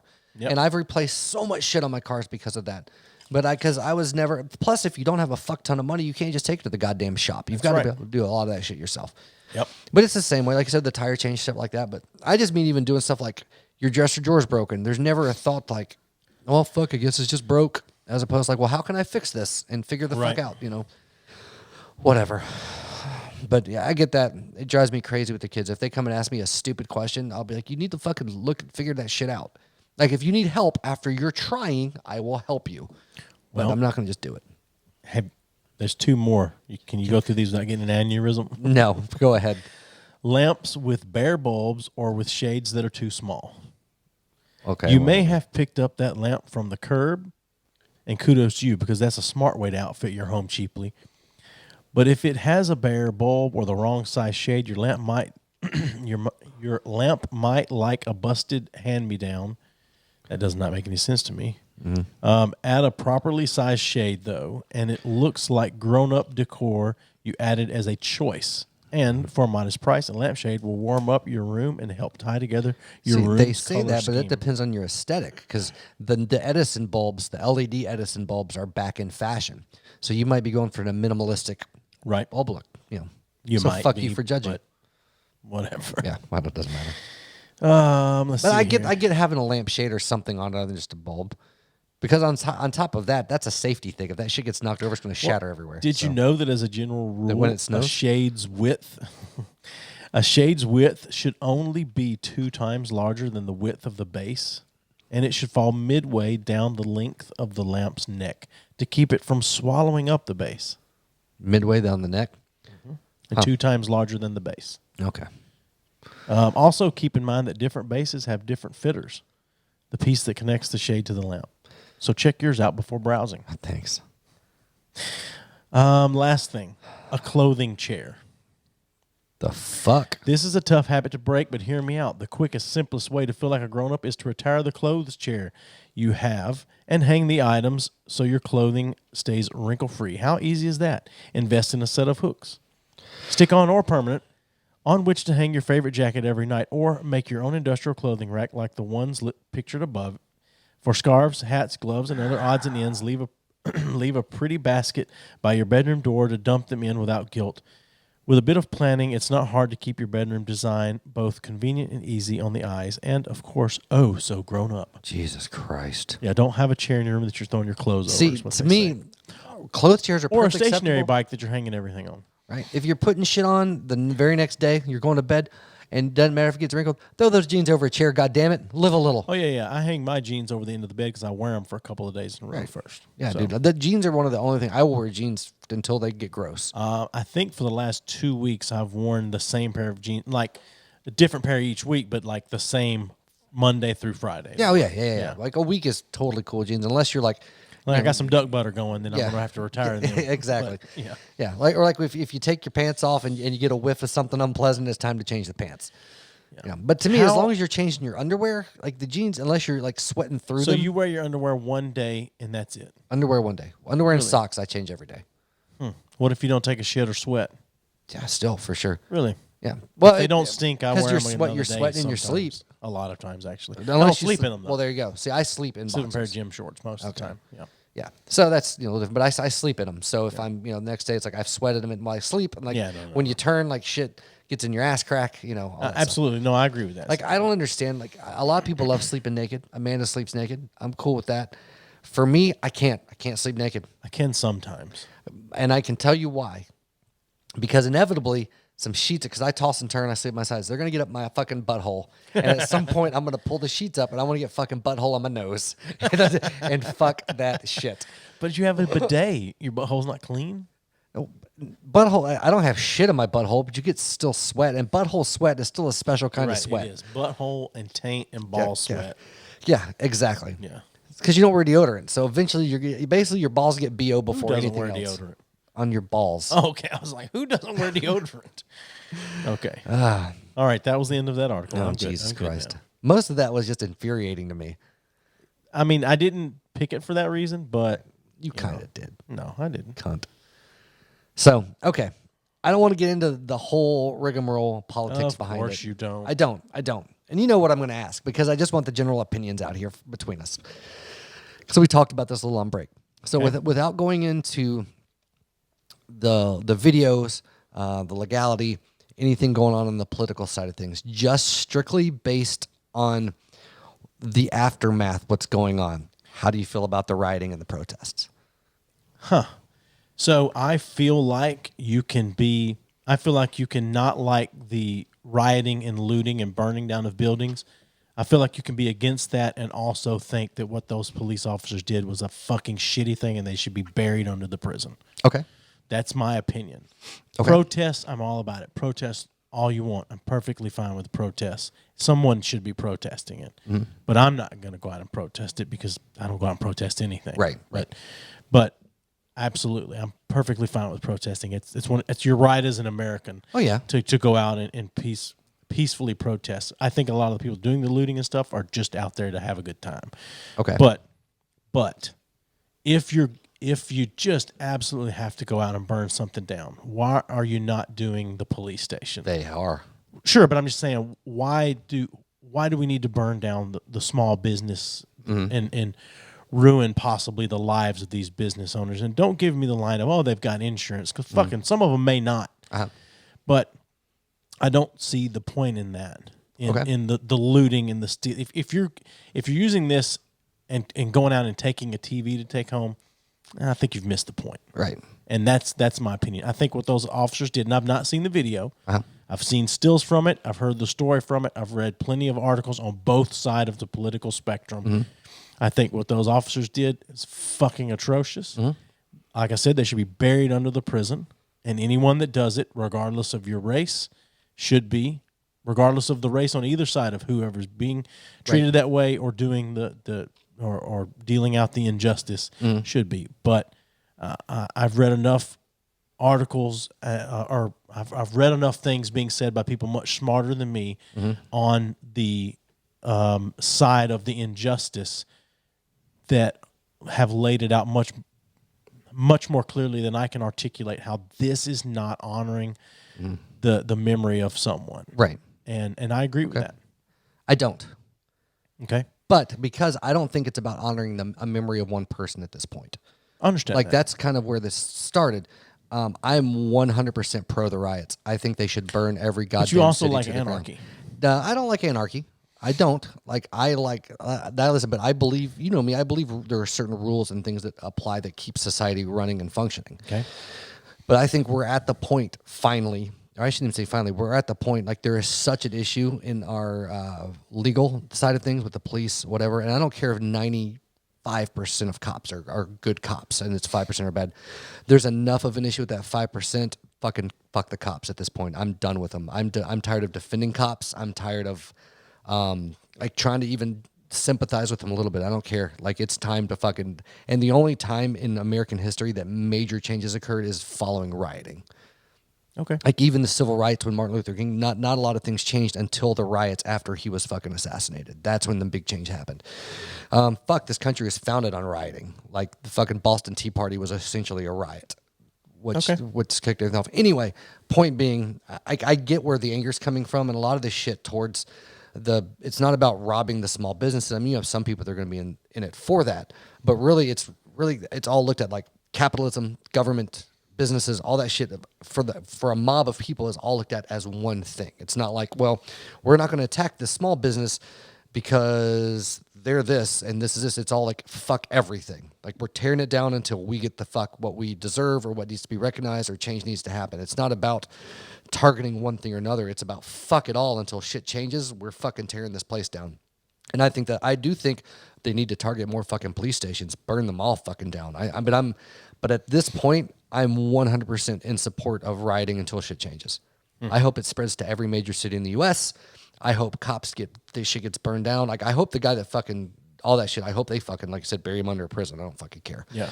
But as far as the civil change that needs to happen, I am 100% on board, and I will say fuck the cops. If you're trying to sympathize, well, not all cops are like that. It's like, yeah, but there's enough cops that shit needs to change, and the thin blue line, so to speak, they're not going to hash it. The fact that all this stuff that's happened across the years, the cops usually get placed on suspension, investigation, all this shit. Yeah, no, absolutely. There's a problem there. And you're punished as a cop for ratting out another cop. Sure. So that's the thing. I mean, I don't know how much change will happen until the cops start policing themselves. It won't happen. You know, that's the thing. You know, at but some point. But if the system gets fucking torn down, which granted, it's probably not going to happen. I'm realistic enough to say that, like, this at some point is going to fizzle out. It'll shift to something else, just like the other riots that happened after when the Black Lives Matter movement first kicked off. So it'll probably fizzle at some point. But I'm just saying, if this spread big enough, the U.S. government, the judicial system would be forced to change, because it goes deeper than just police brutality and cops being fucking cocks. It goes into the fact that, like, where marijuana has been legalized, they're still keeping black nonviolent offenders for 20 or 30 years. Sure, absolutely. And it's disproportionately black. Yeah. Now, I read a study, like, statistically, more white men get shot by cops and killed. But it's disproportionate to unarmed, which is a higher percentage of black dudes, or black individuals. I don't know if it's just resisted to men or whatever, but people try to justify, well, blacks killed themselves, and this. It doesn't fucking matter. The fact is systemically, and at least what's captured on video, like, the police brutality and shit that happens is fucking it's gone past the point as, well, it's a few bad cops. It's like, sure, no, if they're not getting reported, it's anyway. My point being, like, I've gotten to the point now that I support it, like, 100%. I feel like that they should fucking burn down every goddamn police station and courthouse in every major city in the U.S., and then that shit will start changing. You think that'll change it? It'll start to. Well, and I can tell you one thing: because they're a minority group, the government's not fucking scared of them. And really, the government's not scared of its people in general. And to me, the whole purpose of the Second Amendment was not so, like, me and you can have a fucking shotgun in our grass. It's for this purpose. Like, the government's getting out of hand. It's a well-regulated militia. Yeah. It should be, you know. Well, I mean, that's what it was for. Right. Yeah. But it's for the purpose of people to organize and fucking fight back against a tyrannical government. And the police force is becoming that more and more. It really is. Yeah. You know, anyway, so that's my thing on the ride. Like, I think it's a good thing. You going to go out and buy a gun? Oh, you can't, can you? Never mind. No, I can't. I have one. I've thought about giving home just in case. Can Amanda go out because she? Yeah. Eli can. He's not old enough, can he? No. Yeah. I mean, I've thought about just in case shit hits the fan and I have to defend my family. Sure. But that's the thing. That's the thing is that I feel like it kind of at times the rioting, the burning of things is if it's about, and I think a lot of it is, if it's about innocent lives being lost, it doesn't help your cause when you're taking the lives of innocent people. But we're looking at that from if like an argumental perspective, absolutely. But again, if you look at American history, like when shit, it's basically they're going to war. Essentially, is what it is. Sure. And so it's not about like proving a point, like in an argument or a statement. It's about proving a point, like we're not going to put up with this shit anymore, and we're going to burn your shit down if you don't listen. Yeah. So here's one thing I don't understand, and this is nothing. This really doesn't have as much to do with injustices being made, is that because you see on social media when things like this are going on, Ferguson and other stuff, you definitely see the two sides of the spectrum as far as like I see people that I know that are absolutely not racist, that I've worked with these people, I've been around these people, and I know that they're not racist people, at least in all experiences I've had anyway. I don't know what goes on in their house, but racism. But they're extremely conservative as far, or right leaning. You know, they're Trump supporter, whatever. But a lot of you don't see any of the talk about the injustice on the side of what the police are perpetrating. Right. But then you have on the other side of it where you don't have a lot of the talk of hey, there's a safe, right way to go about of this. You don't hear a lot of talk about peaceable protests, but I think we're past peaceable. There's protests. A lot of there's a lot of people, the far left, that are their big violence is not the answer, people, but they completely support the violence going down in something like this, and I don't understand that. Yeah, no, that is a weird dichotomy for sure. Like my whole thing is like I'm pro-violence for the answer to a lot of things, and I feel like this is the situation that it's not these certain things like justice for so and so is used as a springboard, but really where the anger is towards a fucking shit system that fucks people over regularly, and I think that just keeps bubbling, and then these things become not triggering in the sense of like my emotions are triggered, but a trigger point that fires this shit off. And I really feel like I've always been really passive and really just being in the military and knowing some cops, being like, well, there are some good cops out there, but really there's enough of an issue. It doesn't matter. There might be good cops, but they're not doing anything about the shitty ones. Sure. They're not weeding them out like the people with like a shit history as a cop, and then they finally do something awful. Like they should have been fucking fired at the beginning, but it's so hard to fire a cop, and when something does happen, you have like 7 review boards, and if one of the review boards says you're okay, you're probably okay. Like internal affairs is still an internal fucking system. Like to me, there could be some solutions if they decided to have a third party system that was unbiased that invested. Regardless, like I view all of this at this point as a revolt against the system. And if you've look back through American history, how the fucking country was founded.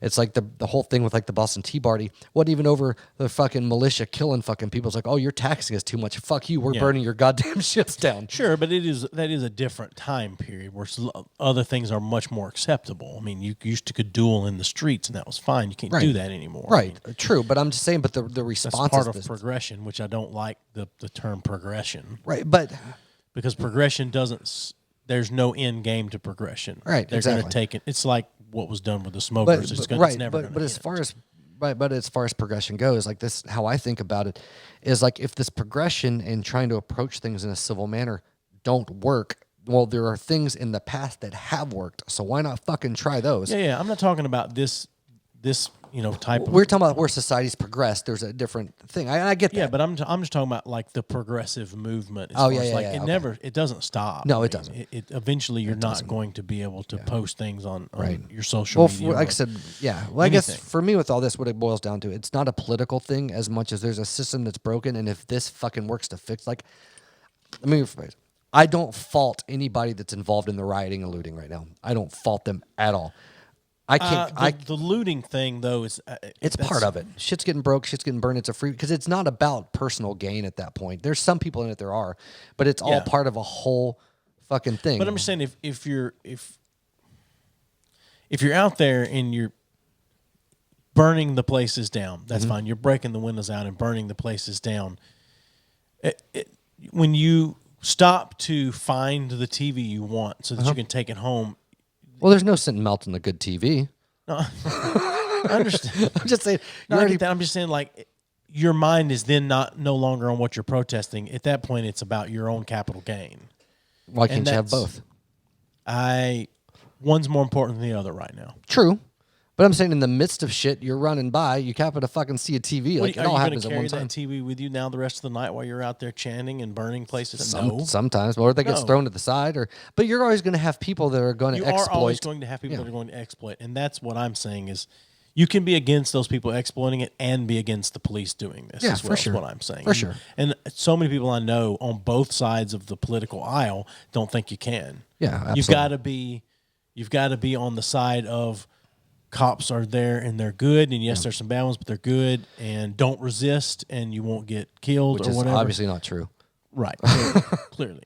Yeah, there are instances where if you don't resist, you're not going to get killed, but there are absolute instances that you cannot resist and still die from it. But the thing is, and this is where, like, again, not to go off in a whole political thing, but like you and I as white dudes, well, it still hasn't been political. It's more about the situation on the climate. Like, I don't care about Republican, Democrat, progressive, liberal. It doesn't fucking matter. I'm just saying personal, like, I see the point. I'm for it. If it gets shit changes in it, like, people have been getting dicked over for a long time. Granted, as much as I think that, like, BLM and some of those movements are entirely politically backed because they're created for a certain reason.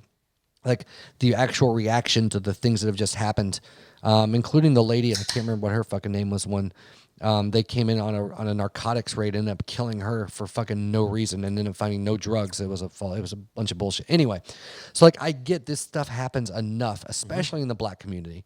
Like I get the anger and I get the rage. Like I fully do, and that's my point. Like if they can fucking burn some shit down and get some change, then fucking do it. Yeah, Anyway. and I'm a believer that it's just like all's fair in love and war. The cliched saying is like I'm a typically I think that would have been much better if it was still very cold. Right. But it's good. It's tart though. I lost my train of thought. I'll come back to it. Go ahead.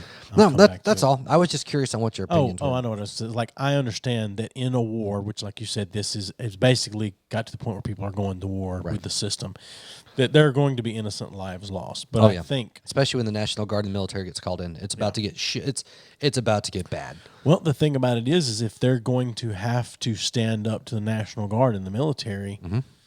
I'd venture to say that a lot of the people that are in support of this are also in support of gun laws, and these gun laws are keeping you from being able to really defend yourself against the National Guard and the military. We'll see.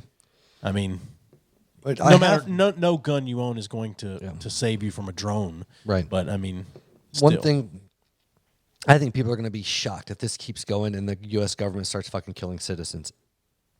Because they will. They will if they have to. No, I think for sure that they will, but it's going to fuel the fire is my point. Like, and I'm not saying we're at the point because like we in modern society fizzle out with shit so quick, but potentially this could be a full blown fucking like interstates, like not a serious, I guess kind of a civil war more or less, but I could see it happening. Like I never thought it could, but at this point in how things are going, if it keeps spreading, because they've started protesting in New York now and Atlanta, I think Seattle. There were protesters in Knoxville over the last week, but but I'm talking about like they were burning shit in Atlanta a couple days ago. And anyway, so I see the reason, and I'm not against it. I'll put it that way. Gotcha. Yeah. So did my response to your question surprise you? No. Did it not? Yeah, yours didn't surprise me either. No. Yeah. We know each other so well. Yep. I do wonder though how many people heard what I had to say and was like, of course he's siding with police, and of course I know you're not siding with police. No, I understand that, but I know that your perspective is more as I shouldn't even say that. Like it's self-explanatory. Like it wasn't like an offshoot or like a veiled thing. Like your belief is you still believe in law and order to a point when appropriate, and then there's a right and wrong way. No, to it's not go the about law and things. order that I'm believing in right now. I said that incorrectly. I apologize. Yeah, it's the innocent people that are being hurt in this. Right. And I understand that this is happening because innocent people have been hurt. Right. I get that, and that sucks. I hate that. Yep. I mean, and I'm saying it's unavoidable for innocent people to get hurt for this shit to happen. Yeah, I think it probably is unavoidable. Well, I don't know that it's unavoidable, but I think it for a violent clash to occur, for a violent overthrow. Yes, for a violent overthrow to occur. Yes, but I haven't 100% bought in that a violent overthrow is necessary yet. Okay, let me ask you this then. I'm not saying it's not, but I'm saying I've not made a decision either way on that. Well, just out of curiosity, then, what would your just right now, knowing what you know in your general opinion, like right where you're sitting now, like what other avenues do you see that could possibly be effective to circumvent the violence that could actually work, like practically in our system and the people that are where they are? Well, I don't know that there's any way to know if they're going to work until you've done it. Potentially. But I will say this, and you're not going to like this. Okay. But I think one of the best things you can do is quit voting in the same types of assholes that people are voting into the different offices to make the laws and to back and the ones that stand up behind these police forces on a local level. Absolutely. Local elections are the most important elections. I agree 100%. There's not a single president that's ever been in office when I was young and as an adult that has ever affected me. Agreed. Not Obama, not Bush. No, local elections, Bush, 100%. Not Trump. None of them have ever. Local elections are where it's at. And until you quit voting in the same assholes, you're not going to see change. Right. And that's the number one thing. Right. But you also then have to, if you're going to complain about the way the system works, and you want if you're not just if you're going to complain, if you're going to complain about it and want that change, if you care enough to want the change, then you have to go and vote in your local elections. Right. I had to clarify that because you would like to see the system change, but you don't care about it as much. That's why one of the reasons you don't vote. You also don't think that the vote counts, at least in the presidency. Right. I absolutely don't in the presidency. Yeah. And I agree somewhat locally because they can set policy and procedure. But I really, until a lot of the people that are there get removed, and I'm not talking about in position and holding, I'm talking about you got the old sergeant that's been there for fucking 15 years, whatever the case may be, until those fuckers start getting eradicated and that quits getting built, it won't change. It won't matter. Yeah. So I know I get it, but the thing is even with elected officials, there's so much shit built in from people that have been there in the Boys Club. It's a really hard thing. I saw one guy, he did tweet, and I thought this was an interesting take that, you want this shit to change. Like every African American male or female should just start flooding every local sheriff's office, every fucking city police department with applications and resumes. Yeah, and like get in, get hired, change the shit. And like I get that perspective, change like that makes within. Makes sense. Sure. But but you also have people in place they're not going to hire half of the people.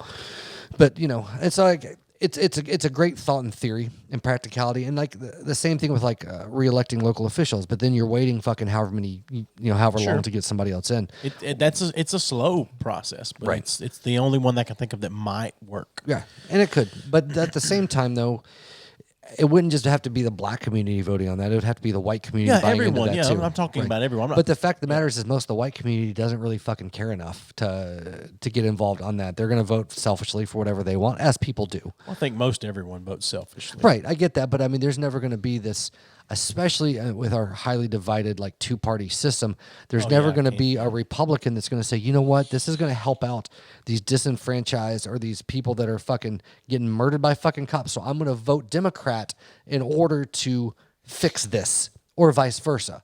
There's never going to be a Democrat that's like, you know what, I'm going to vote for Trump because I think he might handle issues X, Y, and Z. No, fuck that. They're not willing to cross those party lines because it'll violate whatever fucking moral code. You're talking about the ones that are in political offices aren't going to cross the party line? You're talking about the civilians. Civilians. There's a lot of people cross party lines last election on both sides of it. I understand that when they're fed up with the presidency or whatever, but I'm saying very rarely are you going to find in the majorities of those two things. Like right now, if everything, like all the Democrat candidates were shit and Trump might fix one thing, you're not going to have most of those fucking liberal candidates coming and voting Trump. You're going to have some people that do or that will, but the bulk of people, the bulk of the GOP, the bulk of the fucking Democrats, they're not going to cross party lines for the betterment of any people because they feel like what they want is the better option. Sure. So there's never going to be a, hey, look at all these black folks getting fucking killed by the police. I better go vote in whatever's going to benefit. No, they're not going to do that. It's going to be whatever's going to benefit them the most. That's just why I say nature. it's your local elections are the most important that everyone needs But to even then, think of Pulaski, Tennessee. Yep. As an example. Or Fayetteville, Tennessee. How likely do you think it is for one of those good old boys to get fucking voted out of office and then vote a black man or a woman into position that's going to make those changes from a liberal perspective? How likely? I don't think it's very likely, but the reason I don't think it's very likely is because I don't think you're as likely to have people that are vocal on social media actually go out and vote. Like either go out and vote or go out and vote the way they virtue signal on social media. Right, true, but I just mean for and not everyone. Let me clarify this. I shouldn't have to do this, but not everyone that's speaking out for the riots or against the police is virtue signaling. Right. But a lot of the people that I see on social media are virtue signaling. I'll tell you one thing, dude, and this is getting off the rant side. One thing I thought was fucking cool as shit in Minneapolis. There's a couple photos like all these fucking white folks came down and made a barrier between the black protesters and the cops because they're not as likely to get shot. I was like, fucking... But that I respect. That's putting your money where your mouth is. I respect the shit out of that. Absolutely. No matter where you stand on the riots, if you can fucking discount that shit, then you're a fucking asshole. Those people are at least... Like, how many people do you know that would go out on... Like, I can't name a person in my family that would do that shit. Would you? Yeah. Okay. Dude, if riots and shit start happening here, fuck yeah, I'm getting involved. Now, you got to balance the line, though, because... And I say this selfishly, because, like, my number one priority... As much as like I feel like certain things do need to change, I have to take care of my family first and foremost because I'm selfish as shit. So if there is something that possibly would endanger my ability to take care of my family, then I'm probably not going to do it. Going down there and riding at all endangers that. Right. So, I mean, yeah. Potentially. Again, there's variables, but like practically, or let me phrase that. In theory, yes. Practically speaking, just being honest, it would depend on the likelihood of me getting arrested, losing my job. There's a few of those things. Now, if it got to a certain point, then you have to say, fuck that shit. And you have ideals you have to stand on and whatever the case may be.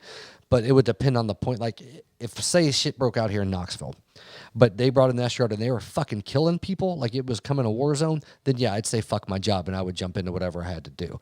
But if it's just people protesting and being assholes, then and I'm not talking about the protesters being assholes. I'm just talking about like fucking people throwing fucking cocktails and tipping cars. No, I'm not getting involved in that shit. But if it starts turning to a goddamn war, then yeah, I'll fight. I'm an excuse to fucking shoot somebody. You know, it'd be awesome. Yeah. Yeah. Anyway, I told you this was going to tangent. That's what I was going to ask. That's fine. But again, I've tried really hard though, legitimately, to keep it out of like a Democrat Republican. As more as just.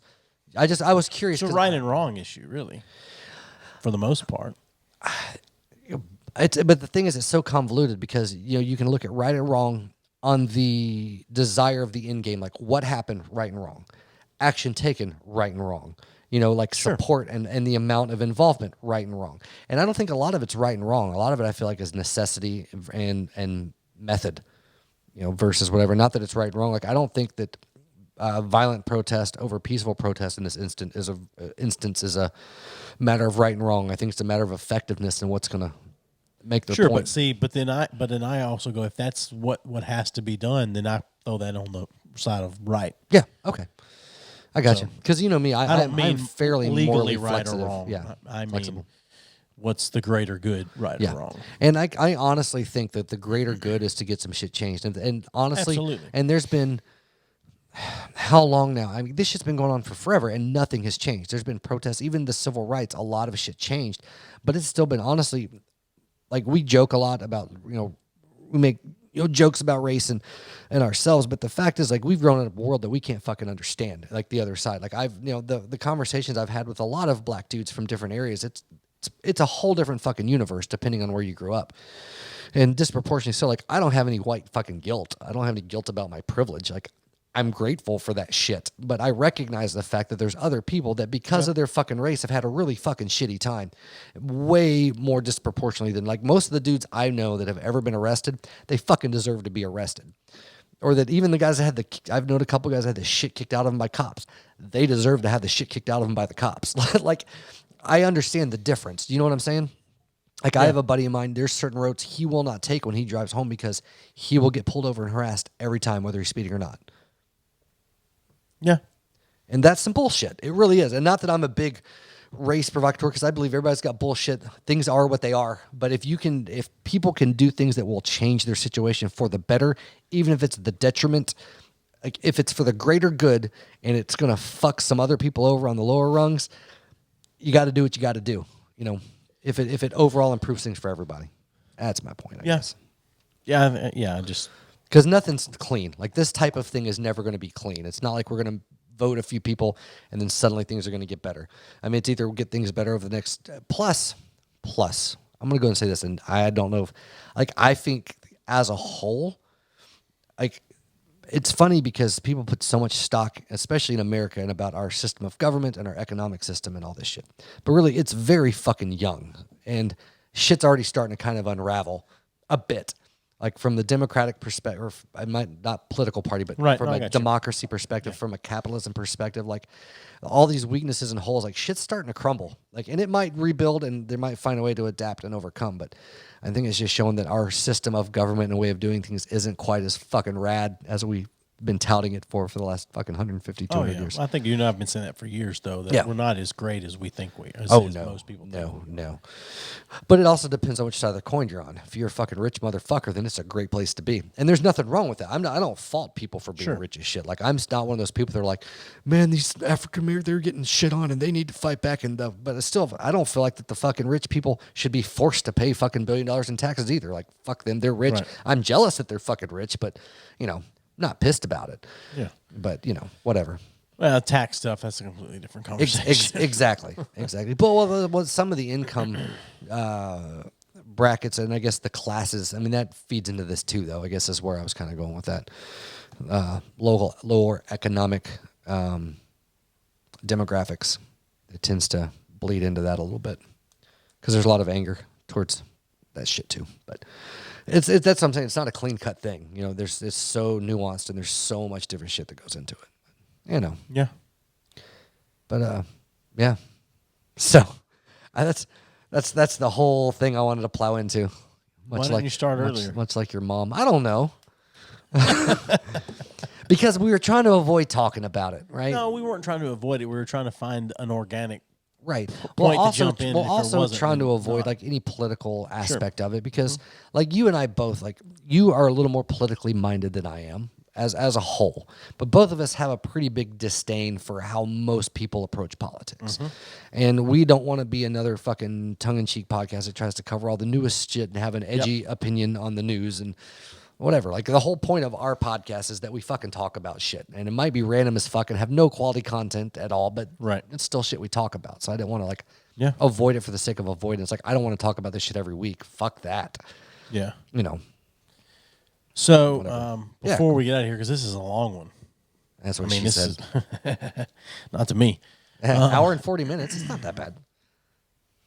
Well, so here, I think it's going to be in a few weeks. We're actually going to sit down on the phone with a guy tomorrow. This guy, is he out of Chicago? Yeah, Chicago. Yeah. Da Bears. No Bears. Yeah. So I think what's his show called? Snowman in the Morning. It's a sports talk show. It's an internet radio show. Basically. Snowball in the Morning would have been a good name for it too. Yeah. So it's a internet radio show, and that's the most I know about it. I've listened to a little bit of it to kind of get a feel, but sports. Yeah, sports ball. Sports ball. Go sports. You know, I said sorry when I said sports ball. That made me think of the tweets that go out on the day of the Super Bowl, like with all the nerds that are out there going, "Is there some sporting event today that I don't know about?" Right. Or they tweet something and they hashtag sports ball. Anyway, yeah. Continue. I was about to interrupt you with something else, but go ahead. That's fine. Somebody sneezed at work the other day, and on the same vein, I feel like this is on the same vein as that, but as soon as they sneezed, I went, "Science!" instead of "bless you." They looked at me like I was insane. That's awesome. What were you going to say? And then I'll get back to Snowman. It just made me think. I said Snowball in the Morning. You know, we have a cousin and they nicknamed Snowball. You know what a snowball is, right? Sure. Yeah. I'm just making sure. Some people don't. But we nicknamed him Snowball because he had a girlfriend in high school that fucking sucked his cock and then pretended like she swallowed it and then spit it right back in his fucking mouth. Nice. Yeah. Ooh. So we called him Snowball after that. That was I say you should never hit a woman, but I mean, no.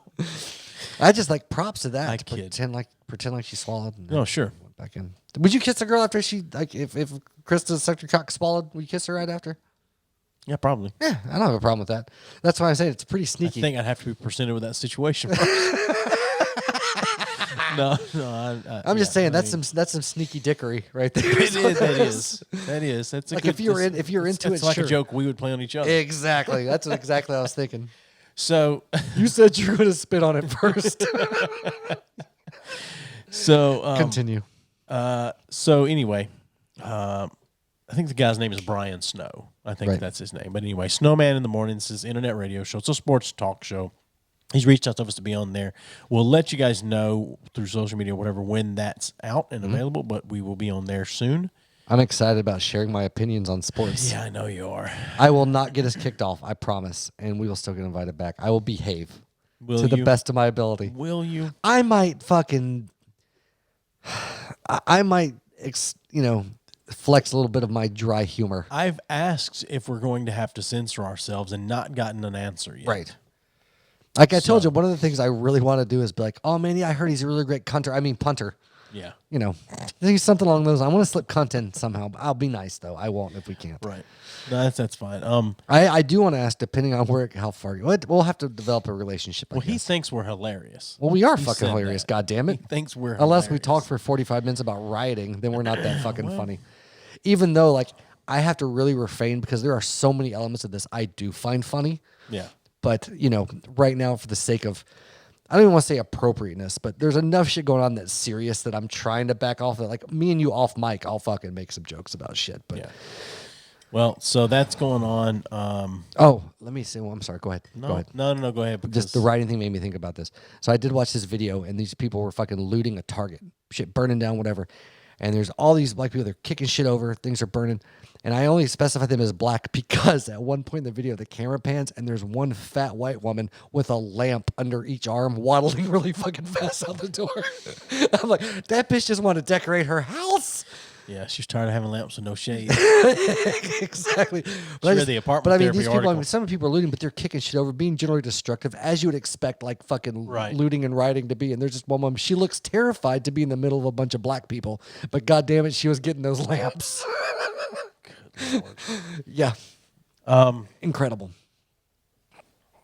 So the last thing I was going to say, Sports ball, that I can remember. No. I was just saying we're going to be on there at some point. I think tomorrow, as we record this, tomorrow the 31st. Yeah, something like that. Yeah. Does it air 31st. the same day, or is the edit? I don't think so. Oh God, I hope it doesn't air the same day. He may have to do some heavy editing because we tangent a lot. What if we record live? Here's the thing, though. Here's the thing. How are you going to actually have a coherent conversation about sports if it's not about hockey? I can talk about sports. Yeah, you can talk about sports. Yeah. You can talk about sports. I'm good. Like, hey, we got basketball and we have hockey and baseball. There's cricket over in Europe. And anyway, do you think right now would be an inappropriate time to make Rodney King jokes? Because it's too soon to make jokes about this riot. But how about LA riots from years ago? For me, appropriate is whether it's a good joke or not. Oh, right. Honestly, that's where you draw a line on whether it's appropriate. I wasn't going to make a Rodney King. I actually had nothing and come to mind. Just the name Rodney King came to mind. Well, LA riots. History. So the last couple things I was going to say is... I can talk about sports in the 90s. I can talk Ken Griffey Jr. I can talk Emmitt Smith, Troy Aikman, Jerry Caldwell. Jerry Caldwell. So Parker let me know. I know you know someone that ordered one of our shirts from Parker, and it's been delayed. And I talked to Parker, and he said, "Yeah, he got an email saying something was delayed." Nobody read our goddamn bios, by the way. So fuck you guys. No, he's getting the shirt. Yeah. But anyway, so Parker, they're still up and running. So if you order anything from Druid, whether it's one of our shirts or not, just know it could possibly take a little extra time to get to you. Yeah. But still, and don't fucking bother us. Yeah. Aaron. Yeah. Go straight to the source. Yeah. We're not here stamping out shirts when we get done. Right. But don't come tell us your uncle's cum tastes weird. Tell him. Or tell his wife so that she quits cooking him that stuff. No, quit eating so much ham, Uncle Mike. Yeah, so go to Druid, support Parker. He just moved to Colorado to help with some stuff with some other businesses or companies out there, and Druid's still up and running, so help Parker out. Yep. Phoenix Fit. Phoenix Fit. PhoenixFit.com. Phoenix is spelled FNX. Yep. Phoenix. That's how I remember it. Phoenix. If I'm honest, I love the way the hat looks. I don't like the way it sits on my head. I feel like it'll be better if you can break it in. Like I'm gonna try too stiff for it. I'm gonna try running it through the washing machine a couple times. And I thought about that, but it's also not my style. I'm not a sporty hat guy. Right. I like the design. I like the way it feels, but I don't like the way it sits on my head. It sits too high.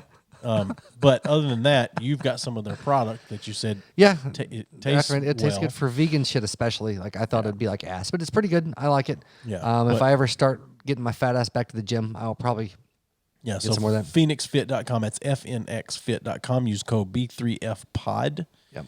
B the number 3FPOD, not the band. I feel so alive for the very first time. I can't deny you. Let's see. Stitcher Premium. Stitcher.com/premium. Use code B3F at the website, not in the app. I got Get a fuck ton of free. podcasts and shit. I'm coming back and correcting myself because I said a free a year. I said a free month, and I said $34.99 for free. What? You're just talking gibberish right now. Last episode, I said you said what? Use the code B3F. For a month free. It's $4.99 a month. You can have a month free. But then I said or $34.99 a year, and then I said something about that being free. I think so. Just to clarify from that, the month is free, not the year. Yeah, but anyway, it's kind of free if you consider the value you're getting. Sure, you might as well be free. But if you like podcast, Stitcher.com. If you feel like you want to pay money to listen to us, you can. Sure. It's also if you want to pay money to listen to us, let me know because we'll set up a paywall. Right. I don't think a paywall. I think we should have a PayPal donate button. They can donate through Anchor, so we can adopt a fucking autistic kid and then give it away. They can donate directly through. What Anchor. if we adopted a special needs kid just to have as a third host on this podcast? We could raise all kinds of fucking money, and then obviously after we got tired of it, we could give it the fuck away. I got you. Yeah. And that would fulfill Krista's desire to fucking foster or adopt a kid. Jesus. We profit off of it, and then we fucking get rid of that bitch when we're done. I got you. Yeah.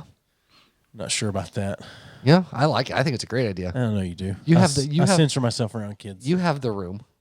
If they didn't speak fucking English, you have to censor shit. Oh God. Anyway, yeah. Write us bios. Go watch our YouTube shit. Give us money to adopt a kid. Yeah.